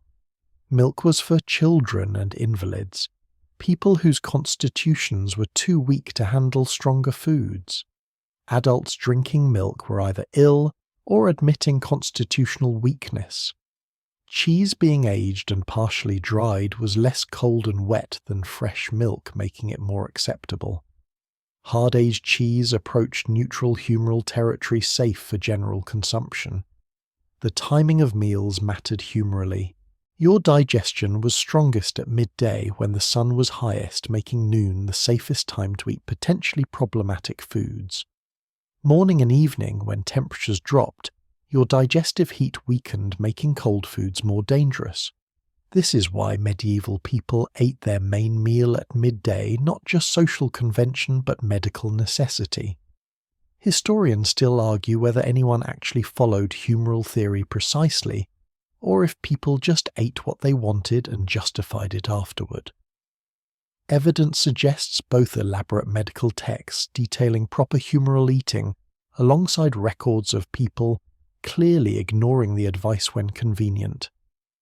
Probably medieval people were like modern people, aware of health advice, occasionally following it, mostly doing what they wanted while feeling vaguely guilty. Food combinations required careful consideration. You couldn't just eat randomly. You needed to balance humoral qualities within each meal. Cold fish with hot spices, wet fruit with dry wine, hot meat with wet vegetables, if you were eating vegetables, which nobles typically weren't. A properly balanced meal produced no net humoral change, keeping you healthy. An imbalanced meal could trigger illness, bad moods, or long-term constitutional damage. Seasonal eating followed humoral logic too. Summer heat made you hotter and drier, so summer meals should emphasize cold, wet foods to balance your temperature. Winter cold made you colder and wetter, requiring hot, dry foods as compensation. This aligned conveniently with what was available: summer-produced fruits and vegetables. Winter meant preserved meats, but the theory claimed this was natural wisdom food available when humorally appropriate. Personal constitution determined your ideal diet. Sanguine people needed foods that reduced blood cold and dry items. Choleric people needed cold and wet foods to counter their excessive heat. Phlegmatic people needed hot and dry foods to dry out their wetness. Melancholic people needed hot and wet foods to counter their cold dryness. This meant no universal healthy diet existed. Your ideal menu depended on your individual humoral makeup. You finish your meal and wonder if you're now more sanguine or choleric than when you started. Did the beef's heat overcome the bread's wetness? Did the ale neutralize the meat's dryness? You don't feel different, but according to medical theory, your humors are definitely shifting. Your personality, adjusting your health, either improving or deteriorating based on whether you accidentally balanced your intake correctly. Tomorrow you'll eat similar foods and hope your humors stay balanced. The alternative imbalance: illness, emotional instability. Possibly death is too concerning to ignore even if you don't fully understand the theory. The meat sits heavy in your stomach, hot and dry, making you just slightly more prone to anger than you were an hour ago, or so the doctors say. The milk in front of you has been sitting out for 3 hours and it's already starting to smell wrong. Not spoiled yet, not quite, but heading that direction with the inevitability of medieval dairy products in a world without refrigeration. This is the dairy dilemma in its purest form. Milk is nutritious, animals produce it reliably. Humans need it, but it spoils faster than almost any other food, turning from sustenance to poison in a span of hours that makes preservation nearly impossible and consumption a race against bacterial time. Fresh milk was luxury food with an expiration countdown measured in hours, not days. Morning milk needed drinking by afternoon. Evening milk might last until morning if kept cool, which meant underground storage in the coldest part of the castle, wrapped in wet cloth prayed over by kitchen staff, who knew that spoiled milk meant wasted resources and possibly sick children. The window between fresh enough to drink and definitely going to make you vomit was terrifyingly narrow. This is why most castle inhabitants rarely drank fresh milk. It was reserved for the very young, the very old, the sick people, whose constitutions couldn't handle stronger foods. Everyone else got milk in transformed states, butter, cheese, or other products, where preservation techniques bought time against spoilage. The castle's dairy operation was essentially a race to convert milk into something that wouldn't kill you next week. Butter making happened constantly, a daily ritual in larger castles. Take cream skimmed from milk, churn it for what feels like hours until your arms burn and you question every life choice that led to this moment, and eventually fat molecules stick together while liquid separates out. What emerges is butter still perishable, but lasting weeks instead of hours. Salted butter lasted even longer, the salt drawing out moisture and creating an environment hostile to bacteria. Medieval people couldn't see, but whose effects they definitely experienced. But butter had its own problems. In summer heat, butter melted into greasy puddles. It absorbed smells from whatever sat near it. Store your butter next to onions, and enjoy onion-flavoured butter on your bread. Butter went rancid, developing that characteristic sour, almost chemical taste that announces fat has oxidized beyond edibility. Rancid butter wouldn't kill you probably, but it tasted terrible and indicated that your preservation methods were failing faster than your consumption could keep pace. The castle's butter supply lived in the buttery, which confusingly stored both butter and beverages, because medieval naming conventions were drunk on their own etymology. Cool storage, carefully monitored butter wrapped in cloth or stored in sealed containers, fighting the constant battle against heat, light and oxygen. Kitchen staff checked butter daily, smelling it for signs of rancidity, using the questionable stuff for cooking where other flavours might mask the off-taste, saving the good butter for the high table where people would notice and complain. Cheese was dairy's great preservation victory, the one product that could last months if made properly. Take milk, add rennet to curdle acid, separate curds from whey. Press the curds into solid forms, age them in cool storage, and eventually you've got something that won't spoil for the foreseeable future. Cheese was portable, protein, tradable commodity, and food security all compressed into wheels or blocks that improved with age rather than rotting. Different cheeses aged differently, creating a spectrum from fresh, soft cheeses that needed eating within weeks to hard-aged cheeses that could outlast their makers. Fresh cheese like cottage cheese or ricotta was barely preserved at all. Eat it quickly or watch it mould. Semi-hard cheeses bought you months. Hard cheeses like aged cheddar or parmesan could last years, growing more intense in flavour, developing crystalline textures, becoming valuable trade goods worth transporting across continents. The castle's cheese storage was serious business. Cool dark spaces with controlled humidity too dry, and cheese cracked too wet and mould grew. Not the good mould that some cheeses cultivated intentionally, but bad mould that meant ruined product and wasted resources. Cheese wheels needed turning regularly to age evenly. Rind needed monitoring for problems. This was specialized knowledge, and cheesemakers who excelled at their craft were valued employees. Historians still argue whether medieval cheese tasted like modern cheese, or if aging techniques and milk quality produced fundamentally different products. Descriptions suggest medieval cheese was often harder, saltier, more intensely flavored than most modern varieties. Preservation took priority over subtle flavor profiles. Some cheeses were apparently rock hard, requiring grating or soaking before consumption. Dairy transformed into something closer to preserved meat in texture and keeping qualities. The liquid byproduct of cheese making became animal feed or got consumed by servants and the poor. It contained some nutrition could be made into weak cheese or fermented into mildly alcoholic whey drinks. Nothing got wasted in medieval dairy operations. The economic investment in keeping dairy animals meant extracting value from every drop of milk they produced. Cream was another limited-time luxury. Skim it off fresh milk, use it in cooking, or serve it to nobles who could afford such extravagance, but use it quickly because cream spoiled even faster than milk.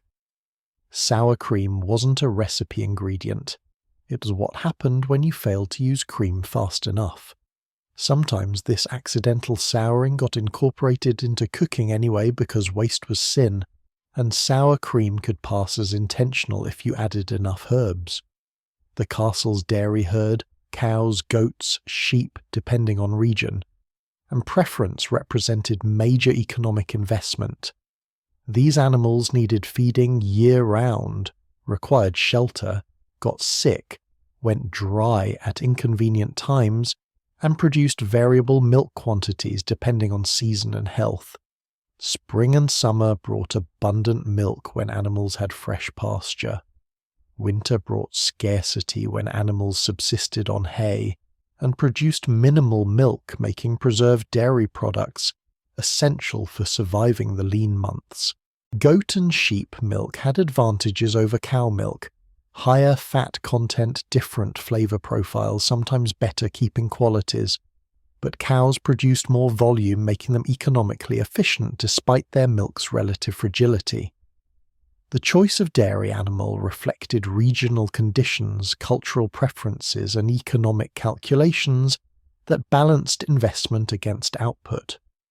There's something almost desperate about medieval dairy management, this constant struggle to preserve a food that naturally wants to spoil to extract value before bacteria wins the race. Every successful batch of butter or wheel of cheese was a small victory against entropy. Every spoiled batch was loss, waste, failure to properly manage the narrow window between animal production and human consumption. You're eating cheese with your bread, a hard cheese that's been aging for months, intensely flavored and slightly crystalline in texture. This cheese represents summer milk preserved through winter animal labor, converted into storable nutrition, the dairy worker's skill transforming liquid into solid. It's good cheese. Actually, the castle's cheesemaker knows their craft.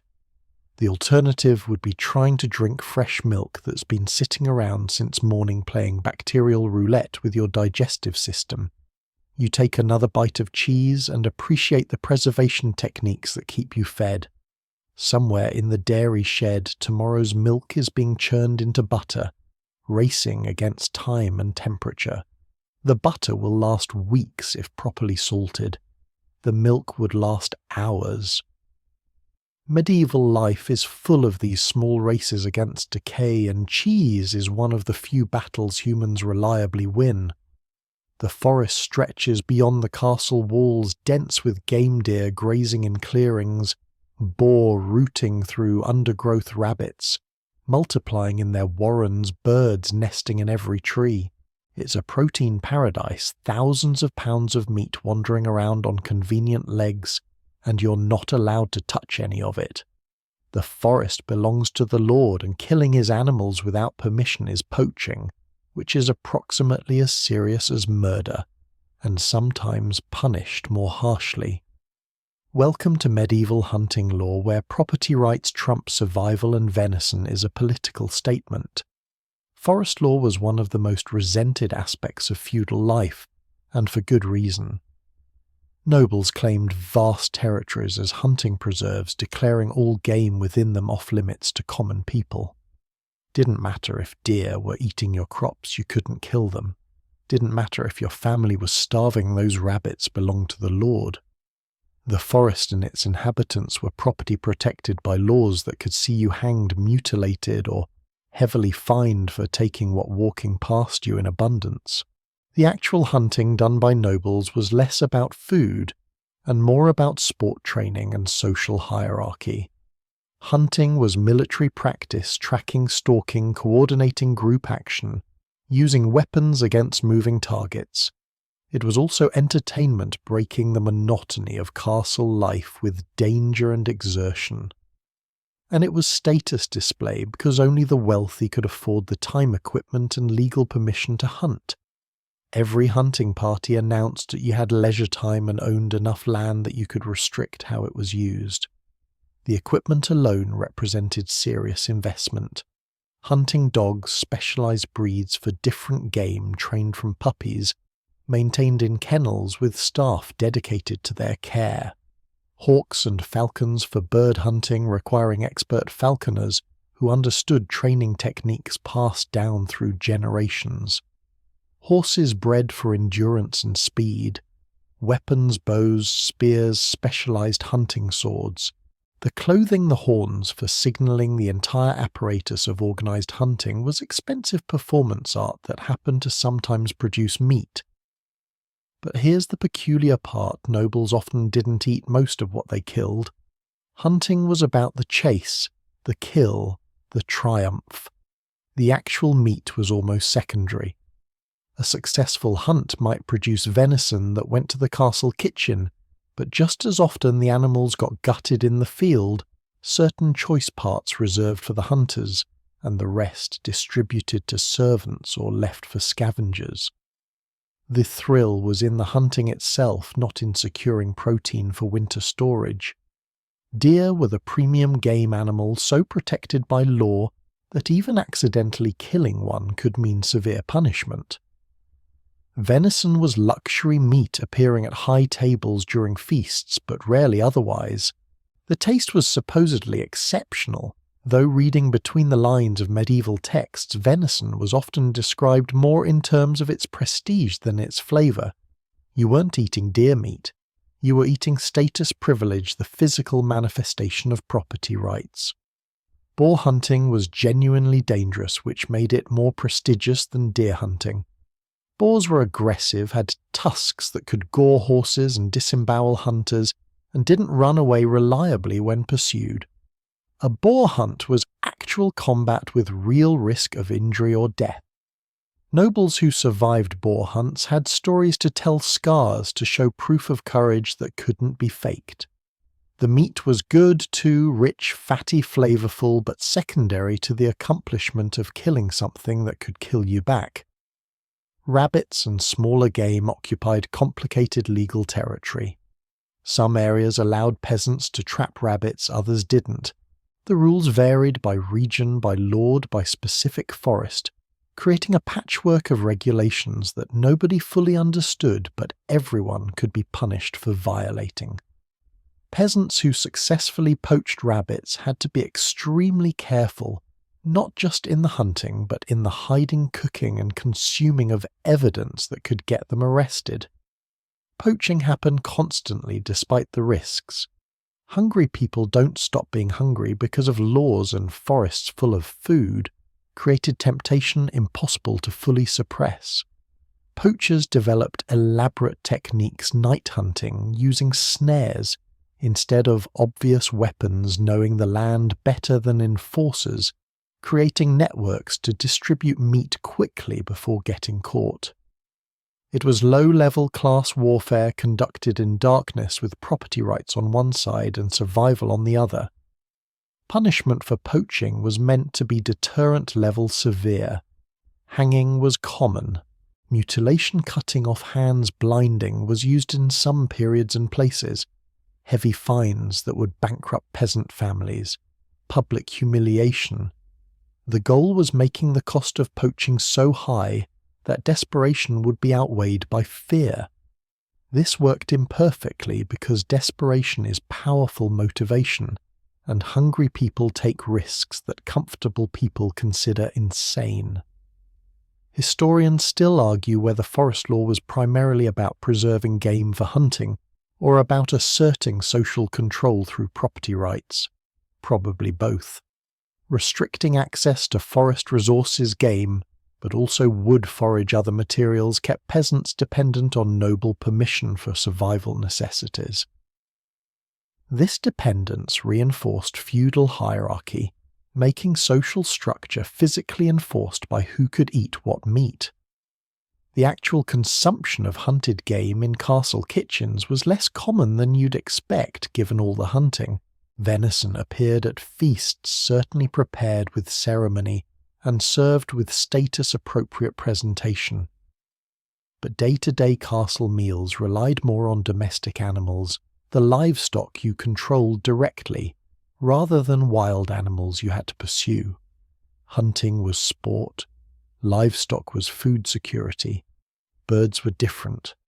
Falconry was obsessive noble hobby, and hunting with trained raptors produced regular supplies as wild birds, ducks, geese, herons, whatever the hawks could catch.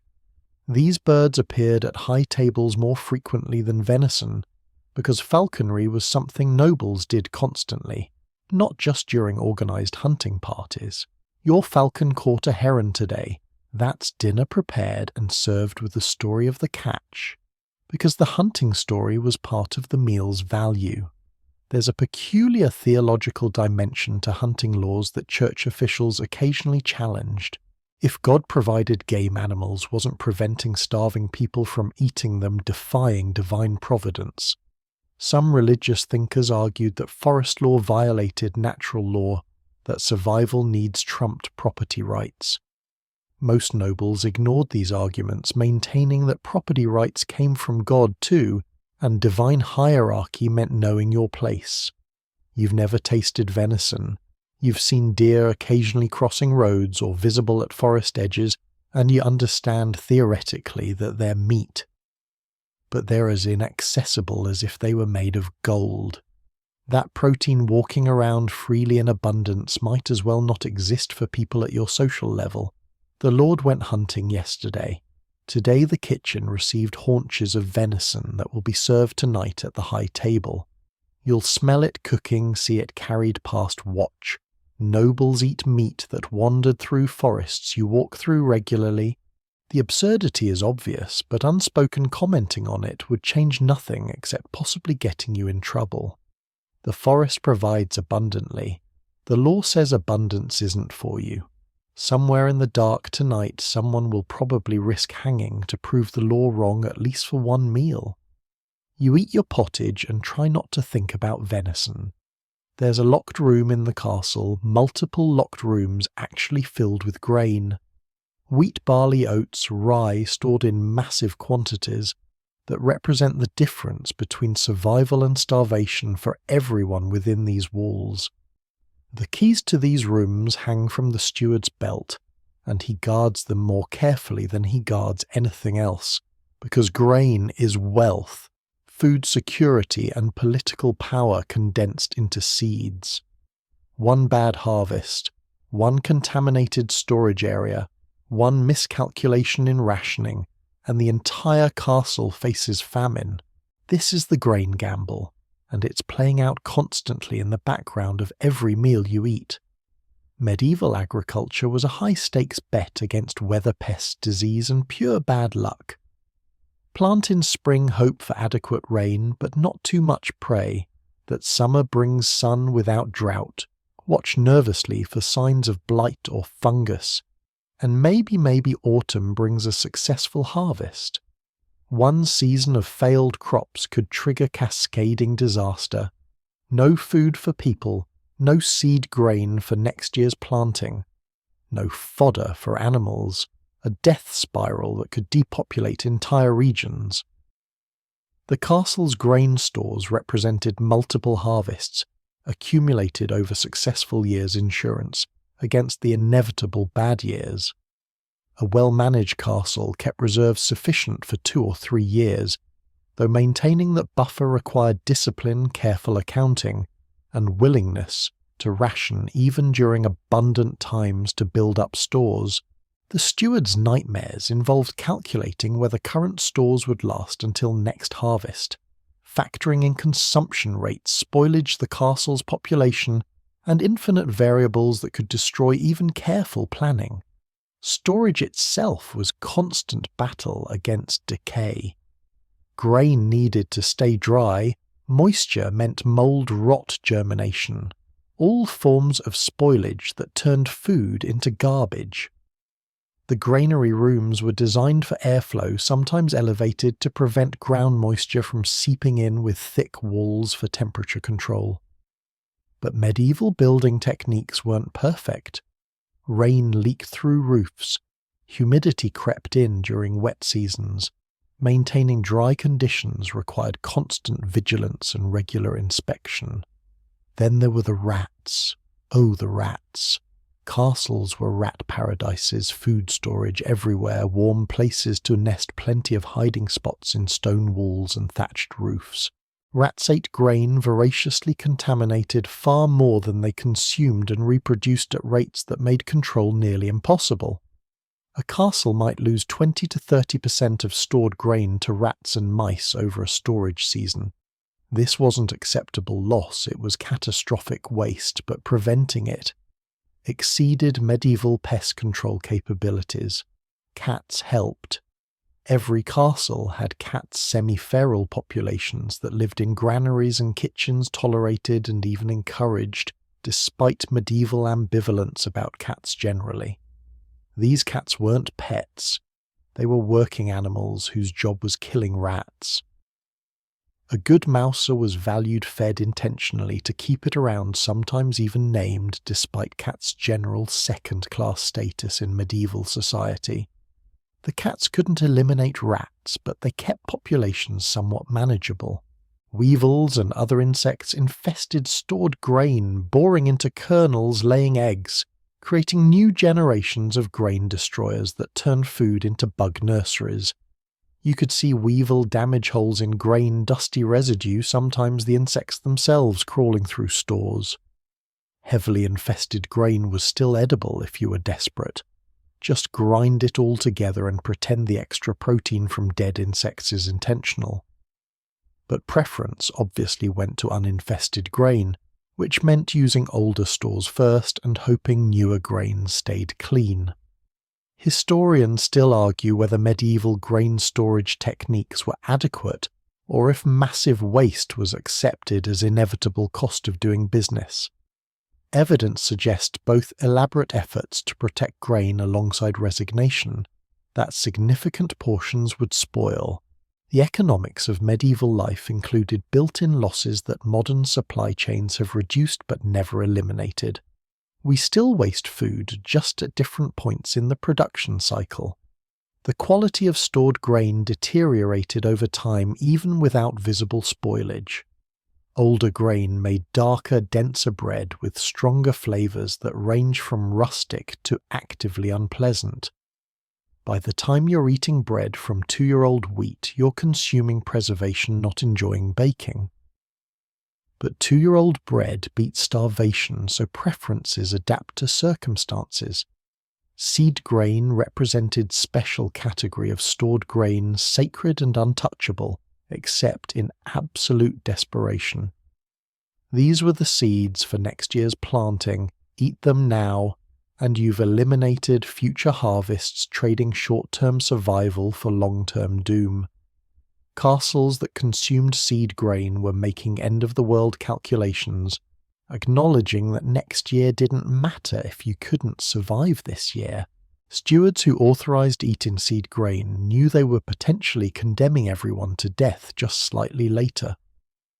The harvest season itself was frantic. All hands mobilization to get grain cut, threshed and stored before weather destroyed it. Everyone capable of work participated, nobles supervised, but even high-status individuals sometimes joined harvesting during critical periods. Speed mattered more than hierarchy when rain threatened to ruin crops in the field.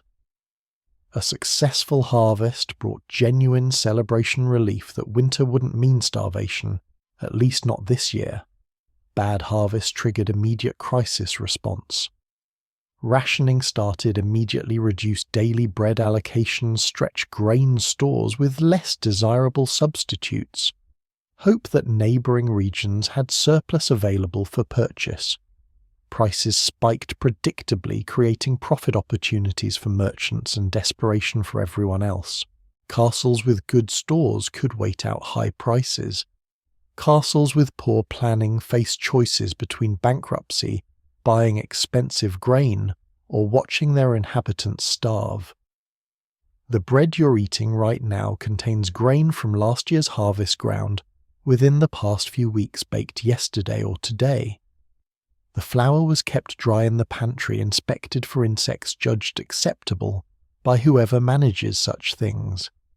This bread connects you to last summer's fields, to the labour of planting and harvesting, to the storage systems keeping grain edible across months, to the constant background anxiety about whether stores will last. Famine years. Years when harvests failed across entire regions created situations where even wealth couldn't guarantee food. Grain simply wasn't available at any price because nobody had surplus to sell. Those were the years when castles opened emergency stores when people ate things they normally wouldn't. Acorns ground into flower tree bark animals they'd usually kept alive for future use. Desperate times produced desperate diets, and people died anyway. Wealth and stone walls offering no protection against absence of food. The steward walks past keys jangling at his belt. Those keys unlock food. Security unlocks survival, unlock the buffer between civilization and collapse. He counts inventory daily, calculating consumption rates, projecting when stores will run low, planning purchases from regions where harvests succeeded better than local efforts. You finish your bread and don't think about the locked granaries, the rats fighting cats for grain supremacy, the weevils slowly converting food into insects, the constant attrition against stores that must somehow last until next harvest. Thinking about it wouldn't change anything. The grain gamble plays out whether you worry about it or not. The bread tastes fine. Yesterday's bread, last year's wheat, carefully preserved and reluctantly released from storage. Tomorrow's bread will taste the same or worse if stores are getting low and older grain is being used. Next harvest is months away. The stores will last, probably. The steward seems confident. Confidence is good when the alternative is panic that serves no purpose except making everyone aware how precarious food security actually is. The kitchen is organized like a military hierarchy with clear ranks, strict discipline, and violence as an accepted management technique. At the top sits the master cook, never touching actual food, if he can help it, certainly not doing any physical cooking himself. His job is orchestrating tastings, screaming at subordinates, and taking credit when meals succeed while blaming others when they fail. Below him cascade layers of specialized workers, sauce makers, roasters, pastry cooks, servers, pot scrubbers, each with defined roles, and a keen awareness of who ranks above and below them. And here's the bizarre part. The closer you work to actual fire, the lower your status. Let me walk you through this inverted logic because it reveals something fascinating about medieval labour values. The master cook works in the coolest part of the kitchen, furthest from fires, doing the least physical work. He tastes, he directs, he makes decisions about seasoning and timing, but his hands stay relatively clean and his face doesn't develop the permanent redness of constant heat exposure. This position requires knowledge, experience, and the ability to manage chaos, which makes it prestigious and well compensated. One step down, you find specialized cooks handling specific tasks. The sauce maker blending expensive spices and wine into elaborate concoctions, the pastry cook creating decorative items from dough and sugar, the confectioner producing sweet things for feast days. These workers have skills, work with valuable ingredients, and stay somewhat removed from the inferno of open flames. They're respected, paid decently, might even have apprentices of their own. Then there are the roasters workers who tend meat cooking over open fires, rotating spits, monitoring temperature through experience and prayer, since thermometers don't exist. This work is hot, physically demanding, and slightly more prestigious than you'd expect because roasting meat for nobles carries some status by association. But you're also standing directly in front of fire for hours, your face cooking alongside the meat-breathing smoke until your lungs feel charred. Below the roasters come the general scullions, young workers, often children or teenagers doing whatever needs doing. Chopping vegetables if vegetables need chopping, hauling water, moving supplies, learning through observation, and occasional instruction from whoever has time to teach. This is entry-level kitchen work where you prove yourself capable of taking orders and not destroying things before maybe advancing to specialized roles. And at the absolute bottom, closest to the fires and furthest from prestige, are the pot scrubbers and fire tenders. These workers maintain the fires that make everything possible, feeding wood, adjusting flames, removing ash, keeping combustion steady across multiple cooking fires simultaneously. They also scrub pots after use, dealing with burned-on food residue grease and whatever else is fossilized onto metal or ceramic. This is the hottest, dirtiest, least respected kitchen work done by people who lack the skills, connections, or luck to do anything else. Historians still argue whether this heat-inverse status hierarchy was unique to kitchens, or if it reflected broader medieval labour values. Some suggest that work requiring intellectual skill always outranked physical labour regardless of working conditions. Others point out that many high-status medieval occupations involved terrible conditions. Blacksmiths worked with fire constantly but held respectable positions. The kitchen hierarchy might be more about proximity to noble consumption than about heat itself. The kitchen's temperature gradient was genuinely extreme. Near the fires, summer heat became life-threatening. Workers developed heat. Exhaustion, dehydration sometimes collapsed entirely. Winter was slightly more bearable near fires, but the kitchen's size meant that 20 feet from the flames you'd be freezing while your co-workers roasted. There was no comfortable temperature zone. You were either too hot or too cold depending on where you stood. Working conditions included regular burns, minor ones, constantly serious ones occasionally. Grab a metal pot handle without cloth protection, burned. Get splashed by boiling liquid, burned. Stand too close to flames for too long. Your clothes catch fire, a legitimate occupational hazard that killed kitchen workers periodically. The lack of safety equipment or protocols meant that burns were accepted consequences of employment, not preventable accidents. The master cook's authority was absolute within his domain, backed by the right to physically punish subordinates. Hit workers with spoons, slap them, throw things at them. This was considered normal discipline, not abuse. A cook who didn't occasionally beat his staff was probably too soft to maintain order. This violence flowed downhill through the hierarchy, with each level empowered to discipline those below. The lowest workers had no one to hit except possibly each other. Theft was constant temptation and constant problem. Kitchen workers had access to food while often being underfed themselves. You'd think they'd eat well, but servants typically ate separately from nobles and got lower quality food. The temptation to sneak bites, pocket ingredients, or deliberately overcook so there'd be ruined food to consume was enormous, Punishments for theft were severe dismissal, beating occasionally criminal charges, but hunger is powerful motivation. The kitchen schedule was brutal. Work started before dawn to prepare breakfast for early risers, continued through midday dinner preparation, extended into evening supper duties, and ended with cleanup that could last past midnight after feast days. Rest periods were minimal, days off essentially didn't exist. You worked until you dropped, slept a few hours and returned to work. This schedule ground down workers' health, contributing to the short lifespans that medieval people already faced.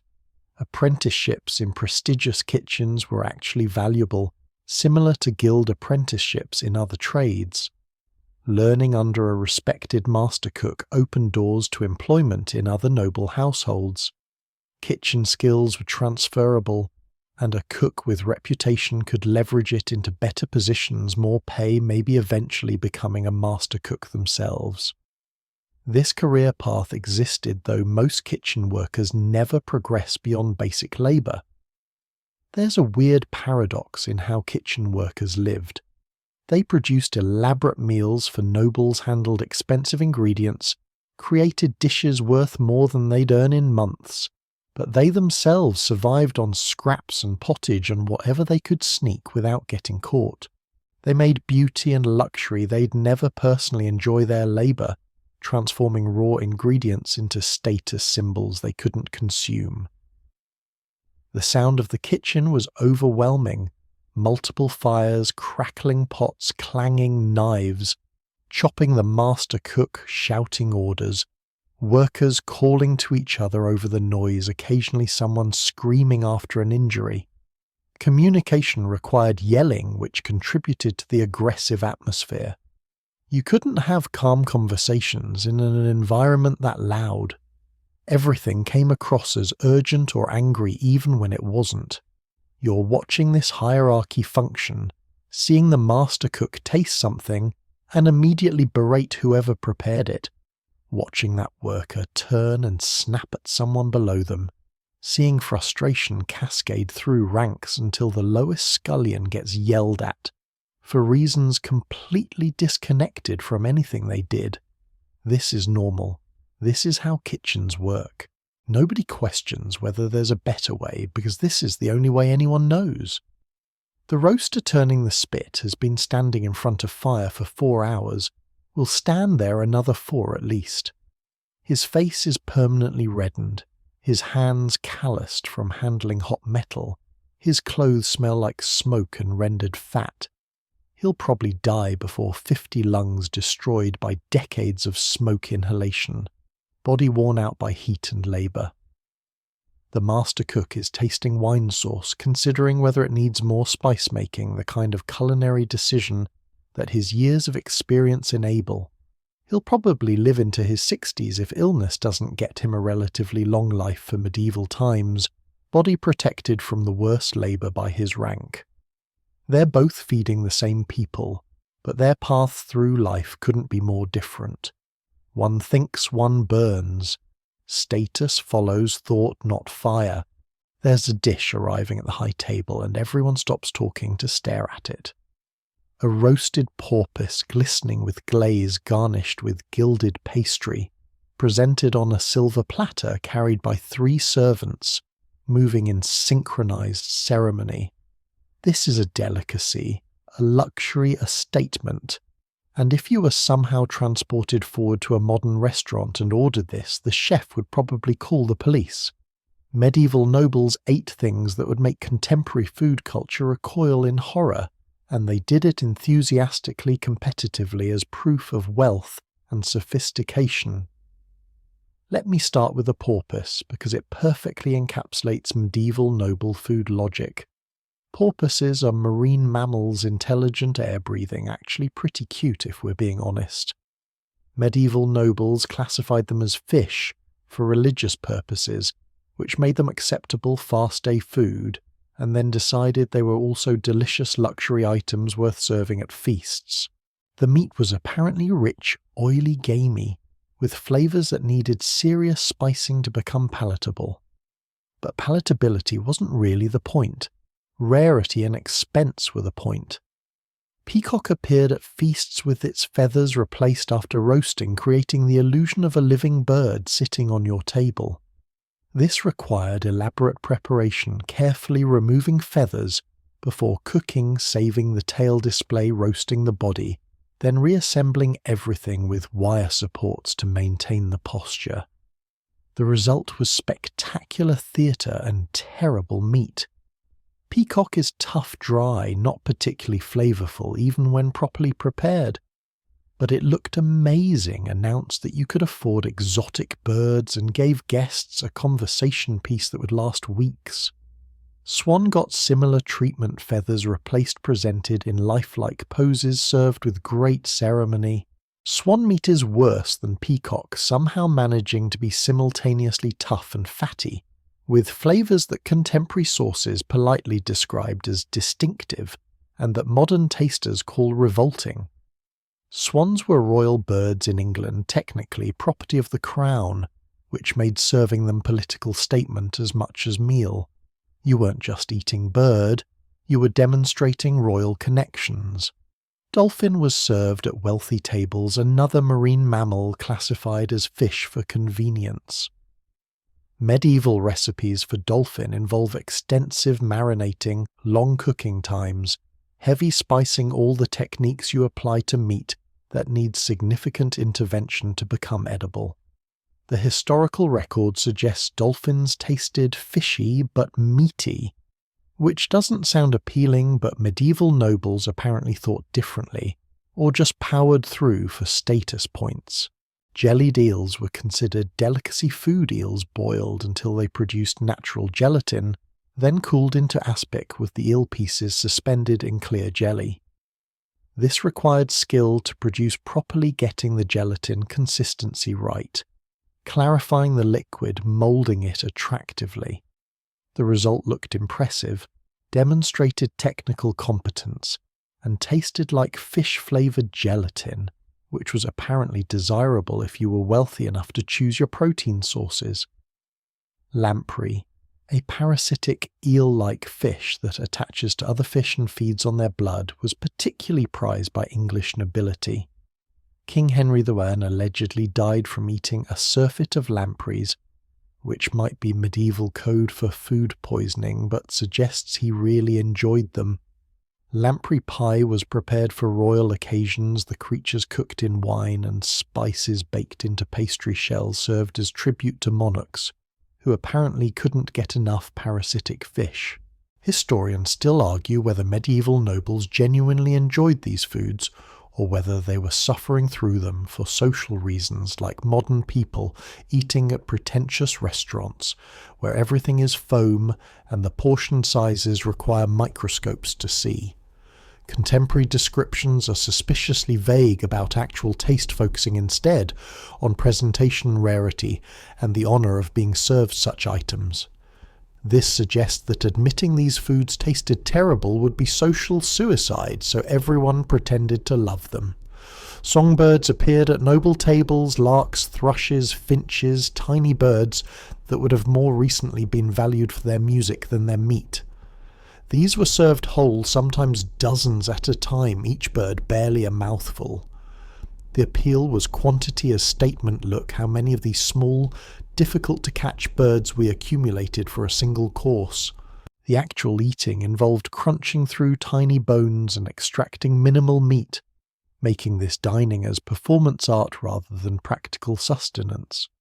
Hedgehogs were sometimes served prepared by encasing them in clay and roasting until the spines could be removed. The meat was described as resembling pork, which might be accurate or might be medieval writers trying to find familiar comparisons for unfamiliar foods. Hedgehog consumption was probably more common among peasants hunting anything edible than nobles seeking delicacies, but some feast menus list them as exotic options. Crane heron and other wading birds appeared at high tables. These birds feed on fish frogs and aquatic life, giving their meat flavours that carried through cooking. Contemporary descriptions mention strong distinctive tastes that required elaborate sauce preparation to make palatable, but these birds were large, visually impressive when served and uncommon enough to signal wealth and hunting prowess. Whale meat showed up at major feasts, particularly in coastal regions, where whales occasionally washed ashore or were hunted. Whale was treated as fish for religious purposes, making it acceptable year-round, and providing enormous quantities of meat when successfully obtained. The taste was apparently intense, requiring long soaking and heavy spicing, but serving whale meant you had connections to maritime industries and could acquire truly massive animals. There's a pattern here. Medieval noble delicacies were often foods that were rare, difficult to obtain, required elaborate preparation, or just obviously expensive. Taste was secondary to statement. You served peacock to show you could afford peacock, not because peacock was delicious. You served porpoise to demonstrate coastal connections and willingness to classify mammals as fish if it suited your purposes. The genuinely good foods at medieval feasts were probably the familiar ones: properly cooked beef, fresh bread, well-made pastries, ripe fruits. But these didn't generate the gasps and conversation that gilded swans and jellied eels produced. The memorable foods were often the barely edible ones, because memory and edibility don't always align. You're watching servants carry that porpoise to the high table, watching nobles exclaim over its presentation, watching the Lord himself carve portions for honoured guests. Nobody's face shows displeasure, whether because porpoise actually tastes fine with enough spices, or because admitting you dislike luxury food would be catastrophic. Social error is unclear. Probably both. Your table gets none of this. Your table gets normal food, the beef, the bread, the foods that taste good, because they're actually meant to be eaten rather than displayed. You're maybe lucky to miss the porpoise, but you'll never know if you're lucky because you'll never taste it. That's the real luxury, not the food itself, but the exclusive experience of foods most people never encounter. The porpoise probably tastes terrible, but terrible or not, it costs more than you'll earn this year, and that's the whole point. There's a separate table for the children. The noble children anyway set up far enough from the high table that they can be supervised but not heard clearly when they inevitably start arguing or crying or doing whatever small humans do when forced to sit still during elaborate meals. These aren't toddlers. They're old enough to have table manners drilled into them, old enough to understand that dining is warfare, training disguised as eating, and old enough to start learning that their siblings might literally be trying to poison them. Welcome to noble childhood, where meal times are lessons in survival, and trust is a luxury you can't afford. Medieval noble children didn't eat with casual family intimacy. They ate under observation, every movement watched by tutors, guardians, or designated supervisors, whose job was teaching proper behaviour and preventing disaster. Table manners weren't just etiquette. They were survival skills for a world where dining with the wrong people or displaying improper behaviour could end your political career before it started. Children learned which hand to use for what, how to handle bread trenchers, when to drink, how to gracefully refuse food while suggesting your refusal reflected fullness rather than suspicion about contents. Poisoning was real concern, not paranoid fantasy. Noble families engaged in constant political manoeuvring where eliminating rivals through natural causes was cleaner than open warfare. Children, especially male heirs who stood to inherit titles and lands, were valuable targets. Teaching children to be cautious about food wasn't helicopter parenting. It was practical education in staying alive long enough to reach adulthood. The taster system extended to noble children in the wealthiest households. An assigned servant would taste portions of the child's food before the child ate, waiting long enough for poisons to potentially take effect, then allowing the child to proceed if the taster remained upright. This created bizarre ethical situations. You're literally feeding potentially deadly food to servants to protect noble children. Medieval hierarchy was so entrenched that this seemed reasonable, necessary, just how things worked. Children's diets differed from adult diets based on humoral theory. Children were considered naturally hotter and moister than adults, requiring foods that wouldn't overheat their constitutions or add excess moisture. This meant limiting certain meats, avoiding too many cold, wet vegetables, and carefully controlling wine intake. The goal was maintaining balance while children's bodies developed, preventing humoral imbalances that could cause illness or affect their growth. Milk appeared in children's diets more than adults, though, with significant reservations. Fresh milk was considered appropriate for very young children who couldn't handle solid food, but older children transitioned to ale and more adult foods. Prolonged milk consumption was seen as potentially making children weak or overly phlegmatic. The transition from milk to ale marked developmental milestones, proving the child's constitution was maturing properly. Noble children learned dining as performance from early ages, how to sit properly, hands visible but not fidgeting, how to eat precisely enough to demonstrate refinement, but not so little as to suggest weak appetite or suspicion of food, how to make conversation appropriate to rank deferential to superiors, pleasant equals condescending but not cruel to inferiors. Mealtimes were social laboratories where children practiced the behaviors that would define their adult lives. Historians still argue whether this formalized childhood dining created psychologically healthy adults or traumatized generations of nobles who couldn't trust anyone, including family. Evidence suggests both outcomes. Some medieval nobles showed remarkable resilience and political skill. Others descended into paranoia that destroyed them. Probably individual temperament mattered as much as upbringing, like most nature versus nurture questions. The seating arrangement at children's tables reflected future hierarchies. The eldest son, primary heir, sat in the position of most honour. Younger sons ranked below him. Daughters ranked below sons with their own internal hierarchy by age. This arrangement was constantly reinforced, teaching children where they stood in succession, who would inherit what whose life had more value in the family's political calculations. Resentments built early and sometimes never faded. Food quality at children's tables was good but not exceptional. Better than servants ate not as elaborate as the high table received. Children got proper meat, good bread, adequate portions. They were being raised to rule after all, and malnutrition would undermine that. But they didn't receive the exotic delicacies, expensive spices, or rarest meats. Those were for adults whose bodies could supposedly handle stronger foods and who deserved rewards for their status. Peasant children, by contrast, ate whatever was available whenever it was available. No special children's table, no modified diet based on humoral theory, no tasters protecting them from poison. They ate pottage alongside adults, gnawed on bread crusts, maybe got milk if the family cow produced surplus.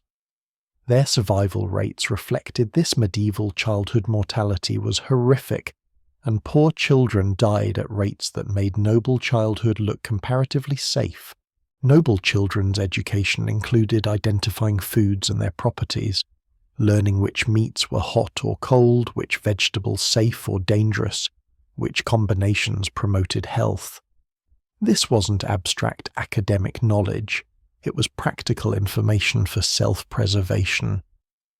A child who couldn't identify potentially problematic foods might sicken or die from innocent ignorance, so education started early and continued until the information became automatic. The emotional dynamics at children's tables were complex.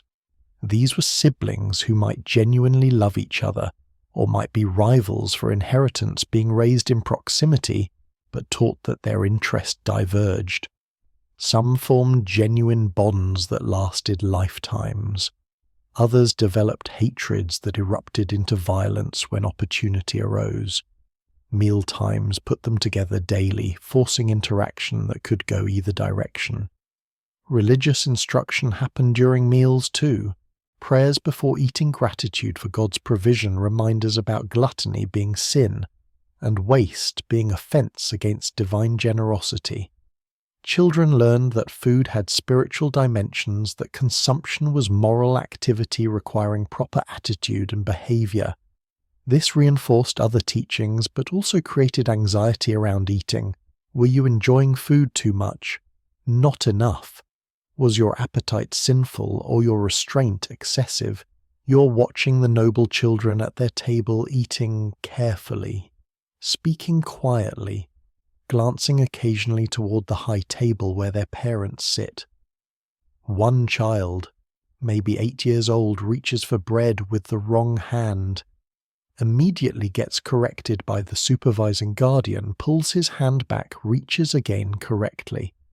This will happen dozens of times today, hundreds of times this week, thousands of times until the correct behavior becomes unconscious. Another child is pushing food around her trencher, eating slowly, possibly suspicious of something or just not hungry. The supervisor watches carefully. Is this normal childhood pickiness or legitimate concern? The girl takes a small bite, chews, slowly, seems fine. Everyone relaxes slightly. These children are learning to navigate social complexity through dining, learning that meals are never just food, but always politics, always performance, always potential danger. Some will grow into confident nobles who manage these complexities naturally. Others will carry anxiety about food and trust into adulthood, never quite comfortable at their own tables. The children at that table are simultaneously being protected and taught to protect themselves, being fed and educated, in suspicion being raised as both family and potential rivals. It's preparation for lives where dining will be diplomacy, where every meal might be negotiation, where trust and paranoia must somehow coexist. They finish their meal, dismissed by the supervisor, leaving in order of rank.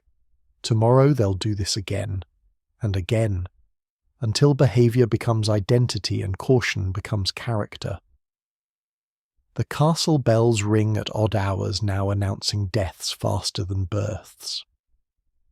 The plague arrived 3 months ago, and the kitchen that once struggled to feed 300 people is now preparing meals for maybe half that, except half the kitchen staff is also dead.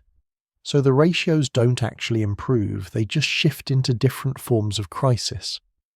The food supply chain that seemed fragile before has basically collapsed. Merchants don't visit plague-afflicted areas. Fields go unharvested because the workers died or fled. The menu isn't changing because of culinary innovation. It's changing because civilization is falling apart one meal at a time. Let me walk you through what happens to castle food during plague years, because it reveals how quickly the elaborate systems we've discussed can disintegrate when enough people die. The plague didn't discriminate much. It killed nobles and servants, kitchen staff and field workers, the master cook and the lowest scullion. Maybe nobles had slightly better survival odds due to less crowded living conditions and ability to flee, but plague didn't respect social hierarchy enough to make wealth reliable protection. The first casualty was menu variety, all those specialized cooks with their particular skills dead or fled. The sauce maker who knew exactly how to blend expensive spices gone. The pastry cook who created elaborate subtleties died last week. The confectioner fled to the countryside, hoping rural isolation would protect him. What remains is whoever's still alive and willing to work near other people, despite plague still circulating. These survivors cook what they know how to cook, which tends to be simpler, more basic foods. The elaborate feast culture evaporated immediately. No more peacocks with replaced feathers, no more sculptures made of marzipan. No more competitive displays of wealth through food. Partly this was practical, not enough staff to create these elaborate presentations. Partly it was social awareness that conspicuous consumption during mass death was bad optics even by medieval standards. The high table ate better than others still because hierarchy persisted through catastrophe, but better meant more food of similar quality, not exotic delicacies. Supply chains disrupted catastrophically. The merchants who brought spices, wine luxury ingredients, they stopped travelling to plague zones reasonably enough. The peasants who owed the castle grain and livestock as taxes, many were dead.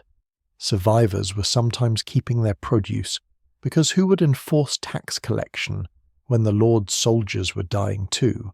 The hunters who provided game, either dead or had better things to do than risk infection serving nobles who might not survive the week anyway. Ironically for the survivors, food sometimes became more abundant briefly. Population crashed faster than food stores depleted. A castle that stockpiled grain for 300 people, but now housed only 150, had surplus at least temporarily. Meat became more available as livestock that would have fed larger populations got slaughtered for reduced numbers. This created a surreal situation where people ate relatively well while surrounded by death and social collapse. But this abundance was temporary illusion. Fields weren't being planted because farmers were dead. Next year's harvest would be catastrophically reduced. The livestock getting slaughtered now wouldn't be replaced because breeding programs required consistency and planning that plague disrupted. Food abundance in plague's immediate aftermath was spending down capital, with no way to replenish it, eating tomorrow's food today because tomorrow might not come. Preservation priorities shifted dramatically. Instead of carefully rationing stores across seasons, survivors sometimes gorged on perishables that would spoil before reduced populations could consume them normally. Why carefully preserve meat for winter when half your people are dead and spring might not come for those remaining? The long-term planning that characterized medieval food management gave way to shorter-term survival thinking. Historians still argue whether plague fundamentally changed European food culture or if things mostly reverted after population recovered.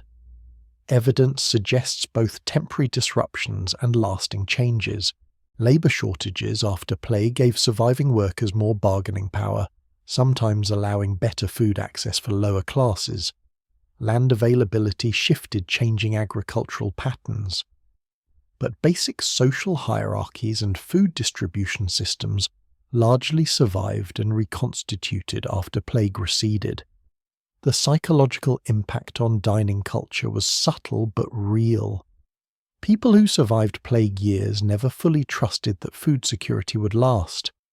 They'd seen elaborate systems collapse, watched careful planning become irrelevant, experienced abundance turning to scarcity without warning. This created more conservative approach to food management, more emphasis on maintaining buffers, more anxiety about waste and preparation. Religious interpretations of plague influenced food practices too. Some saw plague as divine punishment for gluttony, and excess leading to more austere eating habits. Others figured they might die tomorrow anyway, so they ate well today while they could. These opposing responses, asceticism and hedonism, sometimes existed within the same household, different people processing trauma through different relationships with food. Kitchen hygiene practices might have improved slightly after plague, though this is disputed. Some survivors connected crowding and cleanliness to disease spread, leading to more attention to kitchen conditions. Others saw plague as divine or astrological rendering, practical hygiene irrelevant. Medieval people didn't understand germ theory, so even when they improved practices, they did it for wrong reasons that sometimes accidentally produced right results. The social dynamics of dining shifted when plague killed portions of the hierarchy. Suddenly there were gaps, the lord's eldest son dead, making a younger son heir. The master cook dead, promoting someone unprepared for the role. The careful social ordering that governed mealtimes disrupted by absence and uncertainty about who ranked where now. Some households reconstituted hierarchy quickly. Others struggled with fluidity that would have been unthinkable before plague. Fasting and feast day observances continued through plague, because religious structure persisted even when everything else collapsed. Maybe people followed rules more strictly, hoping devotion would protect them. Maybe they followed rules less strictly, figuring God's attention was elsewhere. Different sources suggest different responses, probably reflecting that people are individuals who cope differently with catastrophe. You're eating in a great hall that feels empty despite containing 50 people empty, because you remember when 3 times that number filled these tables when noise and crowding made meals social chaos. Now there's space between diners, conversations happen at normal volume, the echoes sound wrong. The food is adequate, maybe even good by normal standards, but it tastes like survival rather than living. The person who usually sits next to you is dead. The servant who typically brings your food is dead. The cook who prepared this meal isn't the cook who prepared meals 2 months ago that cook died. This one was promoted and he's doing his best, but everyone knows it's not quite the same. Half the castle is dead. The food keeps coming because survivors need to eat, because routines persist, even through catastrophe, because stopping would mean admitting that everything has changed forever. So you eat your meal in the too empty hall, pretending normalcy while surrounded by absence. The plague will eventually recede. Life will adjust to new normals. The food systems will rebuild, not identical to before, but functional enough. But tonight, eating feels like an act of defiance against forces that killed half your world. You chew and swallow and continue breathing. That's the meal. That's what's left. It's February and the snow has been falling for 6 weeks without pause. The roads are impassable, not difficult, not dangerous, but literally impassable, buried under snowdrifts that reach the second story of the castle walls. No merchants can reach you, no supply carts can get through. The hunting parties that might bring fresh meat can't navigate the forest. The castle is cut off from the outside world, and the food stores that seemed adequate in December are looking increasingly finite as February drags toward March and the snow shows no signs of stopping. This is winter's true terror, not the cold itself, but the isolation it creates, and what that isolation does to food security.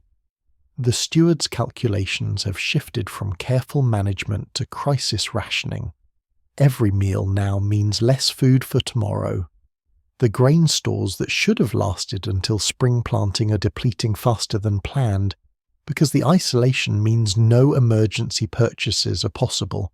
That barrel of salted pork that developed suspicious mold, it's getting eaten anyway, because protein is protein, and choosiness is luxury you can't afford when supply is fixed and demand continues relentlessly. The first rationing measure is obvious: reduce portion sizes. The bread gets thinner, the pottage more watery, the meat portions smaller. At first, this happens subtly enough that people might not notice if they're not paying attention. But after a few weeks of progressive reduction, everyone notices. The high table still eats better than lower tables because hierarchy persists even during crisis, but even nobles are eating less than normal, accepting reduced portions, because the alternative is running out entirely before spring. Then comes the substitution phase. The good grain runs low, so you start mixing in lesser grains, adding more barley to wheat bread, incorporating oats, eventually grinding dried peas into flour and adding it to the mix. The bread becomes darker, denser, less pleasant, but it's still bread and it still fills stomachs. The ale becomes weaker, watered down to stretch supplies until it's barely alcoholic, and mostly just liquid that won't kill you like water might.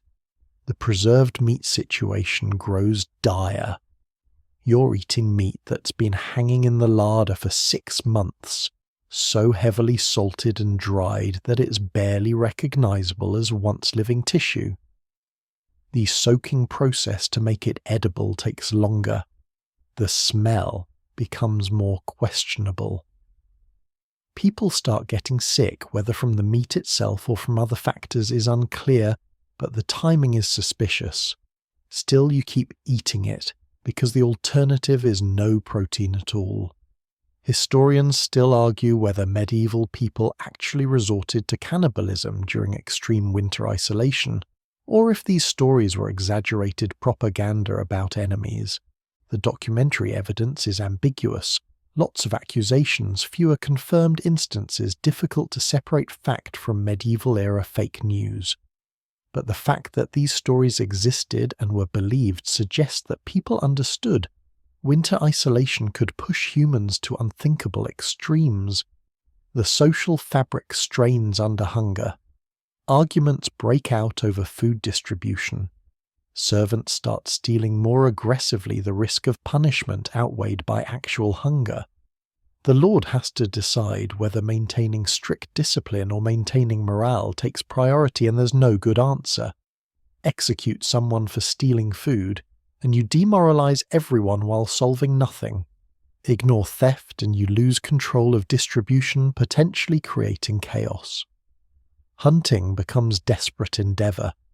Even though forests are dangerous and difficult to navigate in deep snow, hunting parties go out anyway, because fresh meat is worth enormous risk. They're not hunting deer anymore, they're trying to trap anything that moves. Rabbits, squirrels, birds, anything with calories. Some parties don't return lost in snow or succumb to cold, and the castle loses more people while gaining no food, compounding the crisis. The castle's stores get inventoried obsessively. Every sack of grain counted, every barrel of salted meat examined, calculations made and remade about how many days the supplies will last at current consumption rates. The math never gets better, it just gets more precise about when you'll run out. The steward stops sleeping, much spending nights doing arithmetic that always produces the same depressing conclusions. Some castles had emergency provisions for winter isolation. Hidden stores known only to the lord and steward held back for exactly this situation. These reserves might buy another few weeks, might make the difference between survival and catastrophe. Other castles had no such reserves either, because previous stewards didn't plan adequately, or because previous winters had already consumed the emergency supplies. Luck and preparation determined outcomes, and you couldn't choose your luck. The psychological impact of winter isolation is crushing. Every day the snow continues, hope diminishes slightly. Every meal consumed is one less meal remaining. Every sick person requires resources to care for or represents one fewer mouth to feed if they die, and you start having thoughts you hate yourself for having. Winter isolation strips away civilized thinking and replaces it with survival calculation. Religious devotion intensifies during winter isolation naturally. Prayers for the snow to stop for early spring, for divine intervention to preserve food supplies. Special masses get held, relics brought out, everyone desperately hoping that piety might influence weather patterns or miraculously replenish stores. Medieval people understood that prayer probably wouldn't help, but doing nothing was psychologically impossible, so they prayed and hoped, and continued rationing. Children fare worse during winter isolation. They need food for growth, their bodies demanding calories that adults could theoretically survive without. But children get deprioritized when food runs low because adult workers are more immediately essential for castle functioning. This practical calculation meant child mortality spiked during extended winter isolation. Another grim statistic in the already horrific medieval childhood death rates. The wealthy could theoretically buy their way out of isolation, send messengers offering enormous payment to anyone who could deliver food through the snow. Sometimes this worked if routes were merely difficult rather than impossible, if people existed who were desperate or brave enough to attempt delivery for promised fortunes. Often it didn't work because no amount of money can overcome physical impossibility, and isolated castles stayed isolated until weather changed. There are accounts, possibly exaggerated, possibly accurate, of isolated castles resorting to eating leather boiling belts and shoes and saddles to extract minimal nutrition from processed hide. Accounts of eating tree bark, grass, things that aren't really food but occupy stomach space and might contain trace nutrients. These stories might be propaganda or might be truthful testimony about how far hunger can push people. We can't know for certain 8 centuries later. You're sitting at a meal that's barely a meal anymore. Watered ale, thin pottage with mysterious ingredients, a chunk of bread so heavy with substitute grains that it sits in your stomach like a rock. The great hall is quieter than ever, not from death but from exhaustion, from hunger, sapping energy for conversation, from everyone privately calculating how much longer this can continue. Outside, snow keeps falling. It's been falling forever. It might fall forever. The world beyond the castle walls has ceased to exist in any meaningful sense. There is only the castle, the dwindling food stores, and the arithmetic of survival that grows more desperate daily. Someone suggests that the snow might stop tomorrow. Someone else laughs bitterly, not because it's funny, but because hope has become absurd. The snow will stop when it stops. Until then, you eat less each day and hope that less is still enough. Spring will come eventually. Probably. If it doesn't, well, you won't be around to know. But spring usually comes, and when it does, the first supply carts will arrive to a castle of gaunt survivors who've learned exactly how close to starvation humans can come while remaining alive. The bread tastes like survival, which is to say it tastes terrible, but you eat it anyway. The feast ended 8 hours ago, and you're standing in the great hall watching what happens next.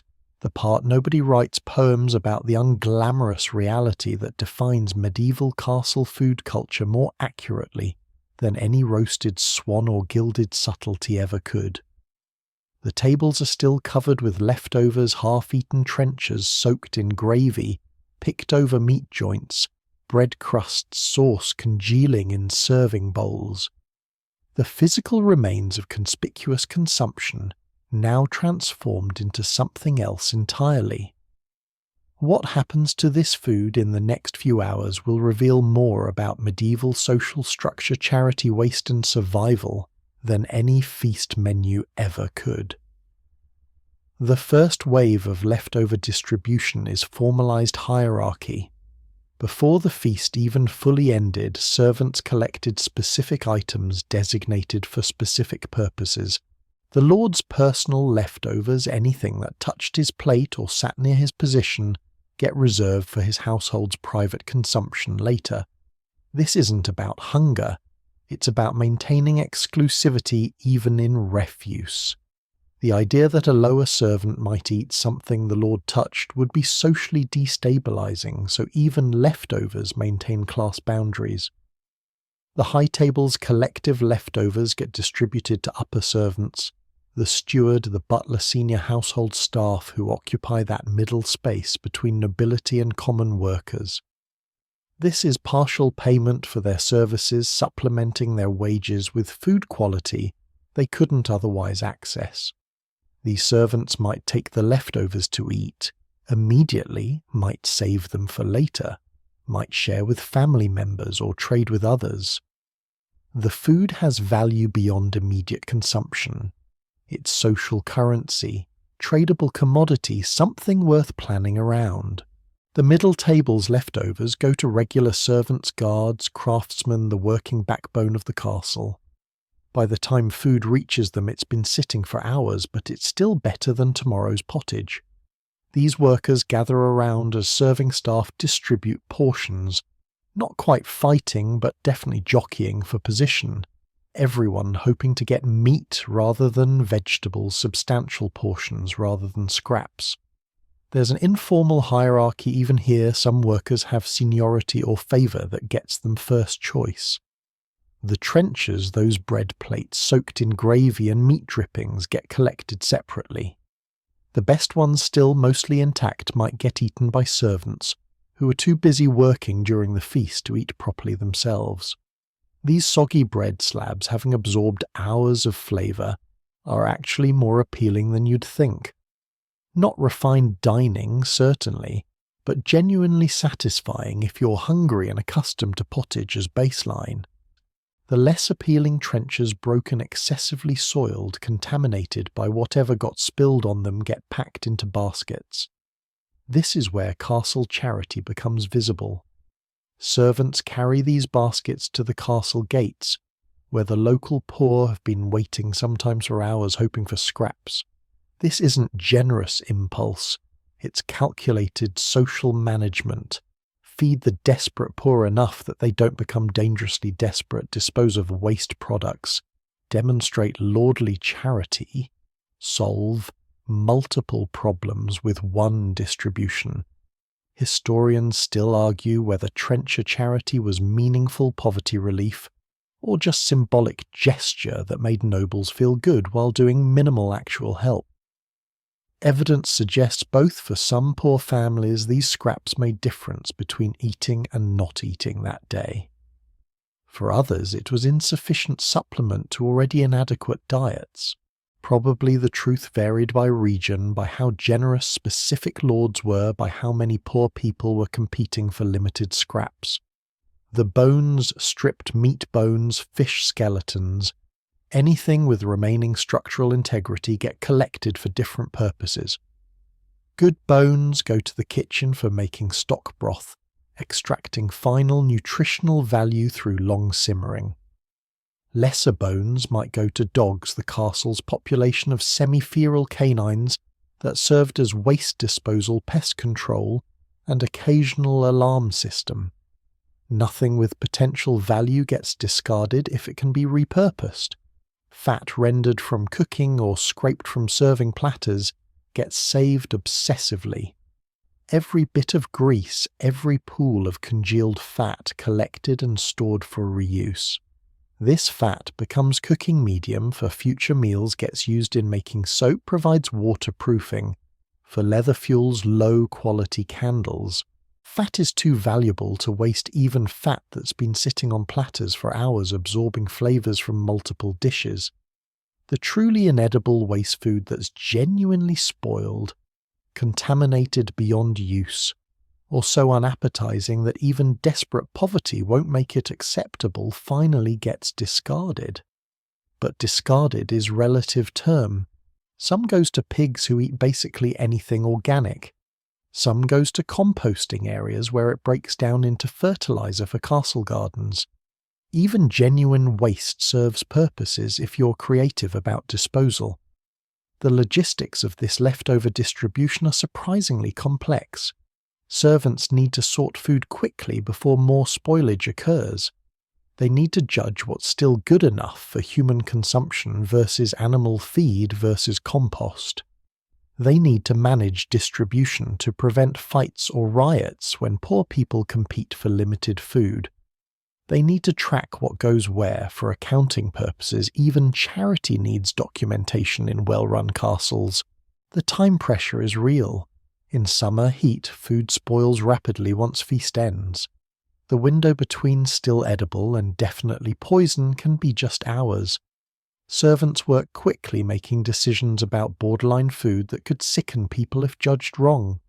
There's no food safety guidelines, no temperature monitoring, just experience and hope. Sometimes people get sick from feast leftovers, and there's no real recourse. You accepted free food, you assumed the risks. The empty Great Hall after leftover distribution looks like battlefield aftermath, stained tablecloth, spilled liquids soaking into floor rushes, dropped food ground into dirt, the physical evidence of feast-level consumption. Cleaning this will take days, replacing fouled rushes, scrubbing tables, airing out the space that reeks of old food and spilled wine. The feast lasted hours. The cleanup lasts much longer. There's profound honesty in these leftovers. They reveal that medieval feasts generated enormous waste, even by their own standards. All that careful food preservation, all that anxiety about storage and rationing temporarily abandoned for conspicuous consumption that produced more garbage than some families saw in months. The contradiction between daily scarcity and feast waste highlights how deeply status performance overrode practical resource management. The economic calculation of feasts becomes visible in leftovers too. The Lord spent perhaps a month's normal food budget on one evening's display, and now much of that investment is getting distributed to servants, and the poor fed to animals or literally thrown away. From pure resource management perspective, feasts were catastrophically inefficient. But they weren't about efficiency. They were about power display, social ordering, made edible and then discarded. You're watching the final servants carry out the last baskets of questionable food, heading toward the gates, where whoever's still waiting will get whatever remains. The Great Hall is nearly empty now, just the mess remaining, the stains and smells that will linger for days. The feast is truly over, not when the Lord left his seat, but now when the last edible scraps have been distributed and only genuine waste remains. Tomorrow meals return to normal. Pottage, bread, ale, the routine foods that keep castle life functioning. The feast will be remembered, talked about, its details discussed for weeks. But the daily reality of eating continues regardless, leftovers distributed, waste disposed of, the castle's food systems returning to their usual patterns. The leftover distribution is complete. The feast has been consumed, redistributed, repurposed, and finally discarded. What remains is just mess and memory and the knowledge that in a few months this will happen again. And now, as the last servants disappear through the doorways, as the torches burn lower, and the great hall settles into post-feast silence, let me ease you toward rest with these final thoughts. Think about every meal you've witnessed tonight, the hierarchy and the hope, the preservation and the waste, the communion and the solitude. Medieval people ate to survive, yes, but they also ate to prove to, pray to connect, to endure. Every bite carried weight beyond nutrition, memory of last harvest, hope for the next fear of the winter, gratitude for the fire. The castle sleeps now, its inhabitants full or hungry, depending on where they sat, where they stood in the great ladder of being. The fires burn low in the kitchen. The locked granaries hold tomorrow's bread. The poor outside the gates drift away with their scraps, and the nobles retire to chambers warmer than most people knew existed. Food in medieval times was never simple. It was survival and status medicine and prayer isolation and community all compressed into bread and meat and ale. People lived through winters that would break us, ate things we couldn't imagine consuming, and built elaborate social structures around the simple act of not starving. And perhaps that's the lesson carried across centuries, that humans endure, adapt, create meaning, even in deprivation, find ways to mark the extraordinary within the ordinary, and continue meal after meal, season after season, until their story ends and someone else's begins. Rest now. The castle is quiet. The fires are banked. The food has been distributed, consumed, or set aside for tomorrow. And tomorrow, as it always has, will bring another meal, another moment of gathering, another small victory against hunger and time. Sleep well, traveller, through these medieval nights. The feast is over. The morning will bring fresh bread if we're fortunate, and the whole cycle begins again. The story ends here. See you in the next video. Good night.